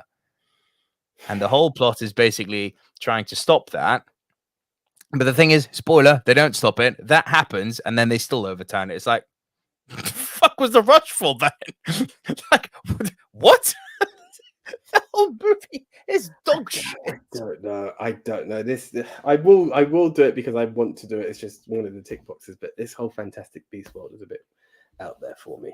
But okay, before I reveal, I'll say this though, Mads Mikkelsen. I really hope he's got a fucking good chiropractor because my God, he carries this movie on his back. Oh wow. Okay, guys. Before I know Nick might go into some comments, and before I release mine, guys, we're at that point. If you could start putting your top 4, your top 10s. If you want to put your top 10s in, throw them out because I'm about to reveal my worst, and then we're into number 1 territory. Yeah, there we are. So yeah, so start putting your Rushmores in. Yeah, we do have a few comments. Pedro Sanctos, I'm not a Harry Potter fan. I'm passive. I like the books, the movies are crap. But the idea of I said it. But the idea of Harry Potter movies without Harry Potter is just weird to me. Agreed. And the fact that these things are presented as prequels is in itself dumb fuckery. Yeah, it's a weird and the thing is, you call it a Harry Potter prequel, you're not even involving the parents. If you wanted to do a proper prequel that was detached from the actual main character, which, let's face it, in a Harry Potter world, you have to detach it. Go back and do the founding of Hogwarts. Go back and do like how the houses were made. Let's see Godric Gryffindor. Let's see Hufflepuff. Yeah. Let's see them all creating this world. That's interesting. I couldn't give a fucking rat's ass again. Eddie Redmayne and his whisper acting. Oh my God, he brings his fucking A game of whispering in this movie. I was just like, Eddie, speak! Oh, Jackie Gomez says, speaking of the Joker, what did you guys think of the new Joker deleted scene from the Batman? Fucking loved it. Tops, when you shared that video, it was freaking tops, man. It was like Batman does Silence of the Lambs. It was fucking awesome. And I love what they've done with the makeup. Oh, it's a good play. It's a good play. Frank Torres says, remember when Bond was ordering Heinekens for a few years? Less we speak of that, the better. Tucky says, throwing in White Men Can't Jump. That's an AJ movie, that one. Francis Lalonde says, I took heat locally when I panned a local indie filmmaker's project with, I still firmly believe, reasoning for panning it. Yep. You have to stick to what's right by you. Francis Lalonde says, and I was and still am friends with that filmmaker and I'm still friends with Alison Sudol. You have to be real. You can't be a yes man to your people because that's when it goes wrong, as far as I'm concerned. No. Jackie Gomez says, haven't watched The Fantastic Beasts, but I thought Mads was a disguise like Johnny Depp was disguised as Colin Farrell. Nope. Don't get why Warner didn't replace Ezra on every movie since The First Problem when he choked a fan. This is what I'm saying. It's actually a joke. By the way, also, just since we're on this whole DC Joker thing, can people stop fucking suggesting Grant Gustin replace Ezra Miller in the movie? Just stop with that silly noise. He's Grant alone. Grant's fine. But this is a $1 billion movie. This is what Warner Brothers want to do. They want to have a $1 billion movie. Aquaman made $1 billion. The Flash should definitely be making $1 billion, right? Here's a fact for you. Grant Gustin is not a box office draw. No, that is a fact, not just for the fact that he's not a big movie star. He doesn't even pull in TV ratings. People in the comfort of their home, without the effort of having to move and spend money, are still choosing to not watch The Flash. Do you know what the last season of The Flash pulled in ratings-wise? It must be less than 500,000 viewers. Bro? That's bad. NXT 2.0 does bigger numbers than that. Like, I'm just saying. I hate you. The guy is not a draw. So stop this nonsense. He's a perfectly serviceable TV Flash. He is not a movie guy. He is not their $1 billion guy. Recast The Flash, make him Wally West, and hire Sean William Scott. I said it. Oh, going back to the old days when I wrote a book. Yeah, my God. That would have been horrible. Right. Okay. So, guys, just quickly, a few more comments. Just checking if The Swindlers by Fellini being discarded like it doesn't exist. Come on, everyone. Moving on. Pedro Sanctos. If what you described as a con, then aren't most 007 films con films? That's just what a villain's plan is. No. So there is actually a con. Go and watch the movie. But maybe I haven't described it the best, but there's definitely a con in there. I'm just starring all of your guys. Rushmore's Gavin Mann says Mad Mikkelsen used to be a dancer and gymnast, so probably can do a lot of heavy lifting. I only know this after Googling this from watching another round. Must watch film. I love Mads, man. I do love Mads Mikkelsen.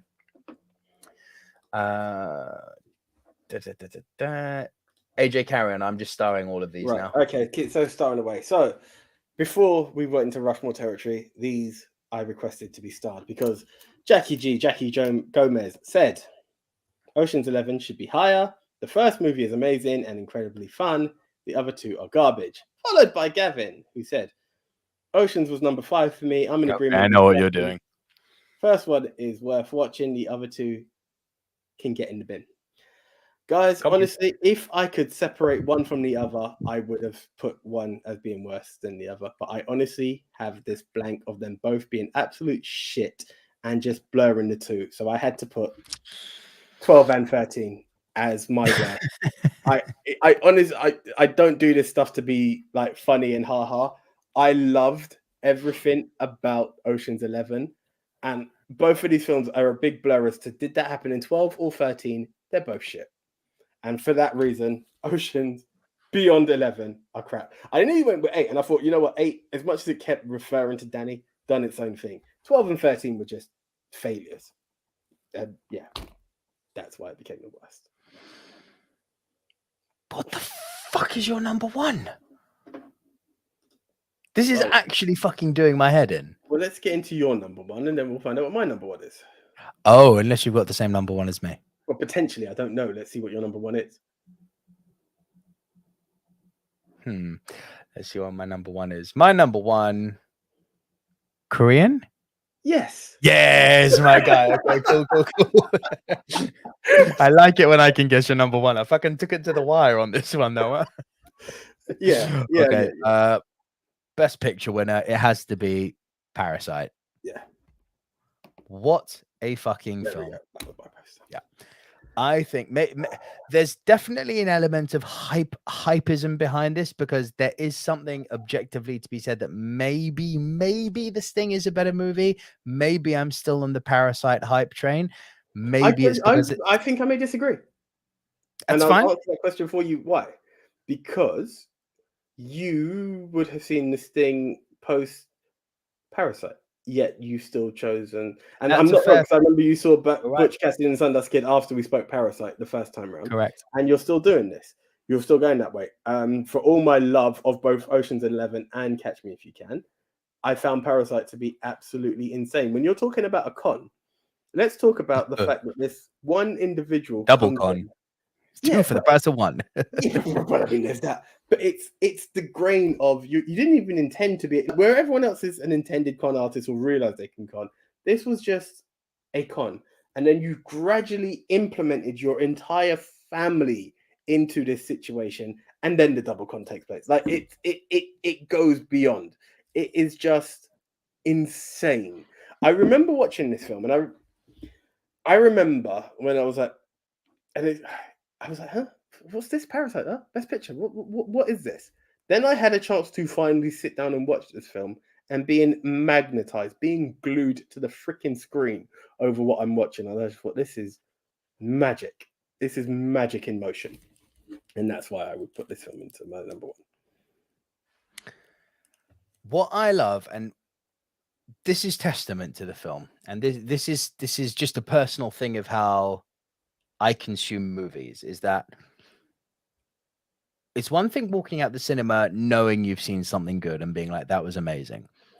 It's a whole other thing when something has created such an intrigue in you that you get home or you leave your living room or whatever, and you start scouring the internet and ending up in rabbit holes. You watch, you start researching the country of origin. Then next thing you know is you're discovering that there's a real disparity between rich and poor in South Korea, a country that I've only been to once and I knew nothing about. And you then find out that Boon Jong-ho, the director, plays with that disparity so much with his use of large and small windows. And all of a sudden, you're getting so many new layers to this film. And it's for that reason, the fact that this film, maybe it's the fact that it's a foreign film that I went to do that level of research, argument to be made about that, sure. But I did so much like extracurricular fun research to edutain myself more on this movie. There was, I've got to be honest, that is something I forgot to mention, the appreciation of lifestyles elsewhere. I can't say I went as in depth, but I was just educated. I was literally educated in motion. I was just like, okay, so that's how they live. Oh my God, they do this. Oh my, everything was a lesson to me. And I couldn't predict the ending to this film either. And with all of that, it just gave me this awesome mix. There's a few comments here I'm not fully understanding, notably from Jackie G and Pedro, but we'll get to it. Let's start now. Question mark. Parasite is a con movie? Defo. How can it not be? Are we literally misunderstanding or not agreeing on what the term for a con is here? Because we did say, maybe you weren't here at the beginning, but we did say at the top of the show, like it, a two-time, a double cross, a swindle. All of this stuff applies. No one was actually who they said they were. They're not only conning each, like the whole film is a big con. Anyway, Tucky says, didn't even think of Parasite, but it is 100% a con movie. Cool. Pedro Santos says, The Sting is absolutely a better film than Parasite, and time will tell. We'll see. Gavin Mann says, Jackie G, I haven't seen it yet, but I think they con a family in the film. They do. There's two families who con two families, actually. Then the text says, hate this movie. Broke up during this film. Bad memories. Okay. I was about to have a heart attack when you said hate this movie. Is that, are we doing Dune again? Like, what are we doing? Yeah, personal reasons on a film could be a real bitch sometimes. Mixed memorabilia, yeah, literally. Mixed memorabilia says, I deliberately didn't mention Parasite. Kind of game over. Game over, man. R.I.P. Bill Paxton. Tucky, the scene with the torrential rain was fucking incredible. Oh, Jackie G says, never thought about Parasite as a con movie. This is new to me, and I watched that movie. It's up, Jackie, my girl. It's 100% a con movie. So, Jackie, out of interest, what would you classify it as? It's absolutely. And Pedro is with her. Like, I wouldn't consider Parasite a con movie either. It's a con movie. What would you guys call it then? This is what I'm like. It's okay. Yeah. Okay. I'm intrigued. Jackie G says, yeah, I think I like them so much that I never saw them as con artists or the bad guys. It's rich people getting fucked. I didn't even... I mean, that's a beautiful way of putting it. Listen. In a world where I've listened to LBC radio this morning and I've listened to literally people pouring their hearts out, crying at the fact that they can't even put their central heating on and the fact that they can't put lights on in their home anymore because we've just had an increase in our energy bills across the country. And our chancellor happens to be trying to do tax avoidance for his millionaire wife. Yeah, fuck the rich. I get that. Yeah. Also, vote Labour at the next election. Get these fuckers out, please. I said it. Look at you smiling. It's just one of those things that if anyone had asked us to turn the clock back 15 years and I could have just put money down to be one day, my good friend, you will say those terms. You never have pictured it. I like Kistama. What can I say? Francis Lalonde says, I've learned to appreciate films, especially foreign language, by researching, but mostly I prefer to watch 1 to 2 times before doing any follow-up. Yeah, that's fair. And carries on. Basically, if I don't like a film after a couple of viewings, I tend to chuck any research without any outside encouragement. That's fair. YG says, in that case, would The Prestige count as a con movie? Hell yeah. Of course it could have. Hell yeah. But do you know what? I'm happy with my top 10 as much as there are some things I'm glaringly kicking myself for. Mixed Memorabilia says Jackie Brown becomes an even better con movie now, right? Yeah. Listen, from all the movies that have been mentioned and discussed here, there is certainly scope for this to become another one of our another. Oh, for sure. AJ, I think we need to start doing another quite soon, you know. We've got a big old list. I know. It's one of those. But I also feel like, you know what makes it difficult with that? Is that, you know, when we talk about we have go-tos, when you hit the another, there is not a single go-to. That's the problem. That's true. There is no go-tos in another. That's true. That's what scares me about another anything. Right. Just while we are planning out our Rushmores, let's go over some people's Rushmores. We've got Jackie G. Ocean's 11 should be higher. Those are the first 2 stars. Gavin Man, 10. Lucky number 7. Fuck. I've seen that film. It's been a while since I've seen it, actually. But I would have put that on. I love Lucky number 11. That's a great shout. Damn it. I would have put that on. Number 10, Lucky number 11. 9, Mrs. Doubtfire. 8, Ruthless People. 7, A Fish Called Wanda. 6, The Usual Suspects. 5, Ocean's 11. 4, Angel's Share. 3, The Founder. 2, Promising Young Women. And 1, Inside Man. My guy, Gavin, Inside Man, number 1. Tucky, My Rushmore. Dirty Rotten Scoundrels. Die Hard with a Vengeance. Ocean's 11. White Men Can't Jump. I love that Rushmore. Jackie G, My Rushmore. Ocean's 11. Catch Me If You Can. Matchstick Man. Inception. That's a very good Rushmore. Awesome. That is an awesome list. That is an awesome Rushmore. Pedro Sanctos says The Man Who Would Be King, The Sting, Trading Places, House of Games, Double Indemnity, shit, and The Grifters. Mixed Memorabilia says my top 4 not in order: 9 Queens, Jackie Brown, Il Bidone, and Dirty Rotten Scoundrels. And then the text says 3 Dirty Rotten Scoundrels, 2 Ocean's 11, and 1 Catch Me If You Can. AJ, over to us. Here we go. So Parasite is there. Well, there's been a lot of pushback on it.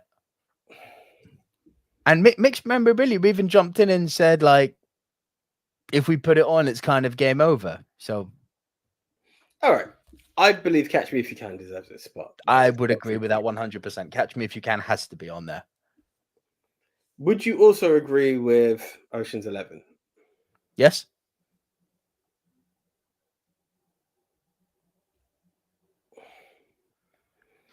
Bro, the I'm sting, guessing the sting has to be on it's there. going to be a crime if the sting's not mentioned.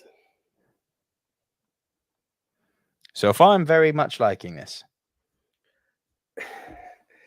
I'm going to go with it because a few people said it, and I believe had I rewatched it, it would have been higher. Would you be opposed to Matchstick Men? Bro, you've plenty of times in the past given me a pick for a movie that you haven't seen, so I will. We've lost you audio-wise. You're literally talking into the dead air. Can't hear you. Now you're back. The fact that Jackie has been so verbose about how much of a crime it is that I haven't seen Matchstick Men, the fact that it was mentioned last week, the fact that you've said I need to get on it, the fact that you're vouching for it now, I don't see why not. Cool. I'm down with that then. Done pretty quickly. I think that's I don't see any. Let me just. If I was to go through my list, the only thing I would potentially fight on would be Inside Man, but that's a toss up between like me versus you. You know, Inside Man versus Matchstick Men. Matchstick Men really. I've seen Inside Man, but I really would. Matchstick Men was one of my films. Comment section: Inside Man or Matchstick Men? First 5 answers. Inside Man or Matchstick Men? Tootsie, thanks, Pedro. Pedro Santos, 1 for Inside Man. Inside Man or Matchstick Man? Jackie G, Matchstick Man. We're tied 1 apiece. I'm just saying, if it ends 1 apiece, AJ, you're getting Matchstick Men. Mixed memorabilia saying Inside Man. Pedro Santos said thought you should include Parasite, which is a very interesting topic. It is. Inside Man versus Matchstick Man. It's 2-1 at the moment, bro. Fair play. All right, go. Pedro also follows up by Parasite was top of, but it does more often than you'd think. But it's true. It's not a weekly occurrence. But listen, I'm listening to what you and Jackie. YG is Matchstick Man. Yeah. Okay, fine. Take Matchstick Man, bro. Look, Pedro, it's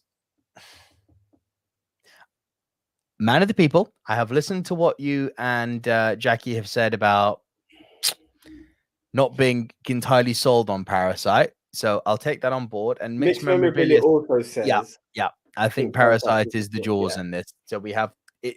There'll be no poll if we include Parasite, and I want to give the other movies a fair shout. And Francis says, I've heard more about Matchstick Men, but haven't seen it. Or AJ, it's Matchstick Men then, bro. Nice. Thank you, guys. And again, honestly, bro, I know I don't want to overhype a film, but honestly, like when I said it, if I can find it, like I know I pumped Vinny and you were like, it wasn't that. This honestly stuck to me as like my. You pumped what? My cousin Vinny, and you were like, "Give." No, I liked it, but I was like, yeah, the hype was mad for it. I was like, it's a very good film. Like I'll watch it again and again and again. It's one I'm going to watch for a very long time. But it's like the hype people have for it. I was like, easy. Like, I mean, yeah, no. So then I do agree. If it's the same number 1, it should go in there. But it's a bit like if we pick The Dark Knight. There are some films that are a given scene stealer or vote stealer. So for that purpose only, I agree with mixed memorabilia, and I feel that it's that film that everyone will be. The hype train will take over. Also, just speaking of hype trains, look how happy Jackie is here. Yes! Thank you, Jackie. Like I'm glad that someone, and I believe Ali Kamza, who's not here this week, was also a Matchstick Men aficionado. Like it's a good film, bro. I'll take it, bro. I'll take it. Let's do the Rushmore. Okay.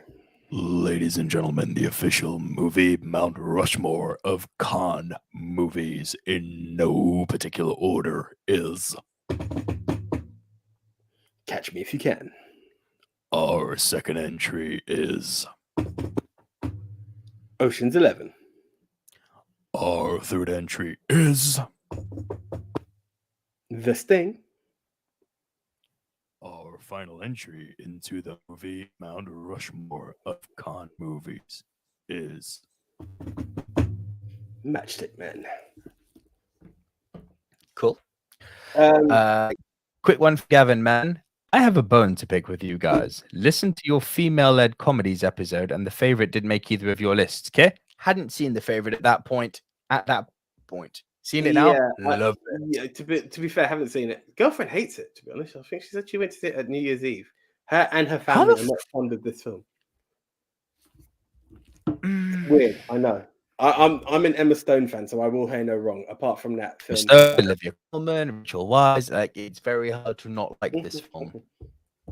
There was a film, I'm sure it's called Havana or something. I can't remember. But it's Emma Stone and Bradley Walsh, Bradley Cooper. Bradley Walsh, fuck that. Which I thought was going to be untouchable. Most boring film I've ever watched. But yeah, it happens. It does happen. Right. It happens. Francis Stone says, Silver Screen Dudes, next week topic. A fucking weird one. You're still convinced I know a lot. I think I have a lot of homework to do between now and then. I am telling you, you absolutely. The only homework you have to do is to just Google the topic, and then you'll get a list of the movies, and you'll see how many you've seen. There's one I finally get to take off my list with this, so I'm happy. I'm telling you, my 1, 2, 3, at least 4 of my 6 you've seen. I don't know how you're so sure on this, but we'll see. Because, okay, bro, just fucking Google it and you'll see what I mean. And then when you see these movies, you'll be like, okay, I know what he means now. Right. I'm not. There's nothing obscure in what I'm telling you. There is nothing obscure. When you see it, you'll be like, okay. The list next week, guys. Then think about this one before you go, huh? Like, it's a weird one, but work with us on it. Top 10 movies with a puppet. Yep, we can't even say it with a straight face. We said it. Top 10 films with a puppet. Top 10 movies with a puppet. And that doesn't include any Will Ferrell movies, because yes, he is a Muppet, but that's not the kind of classified.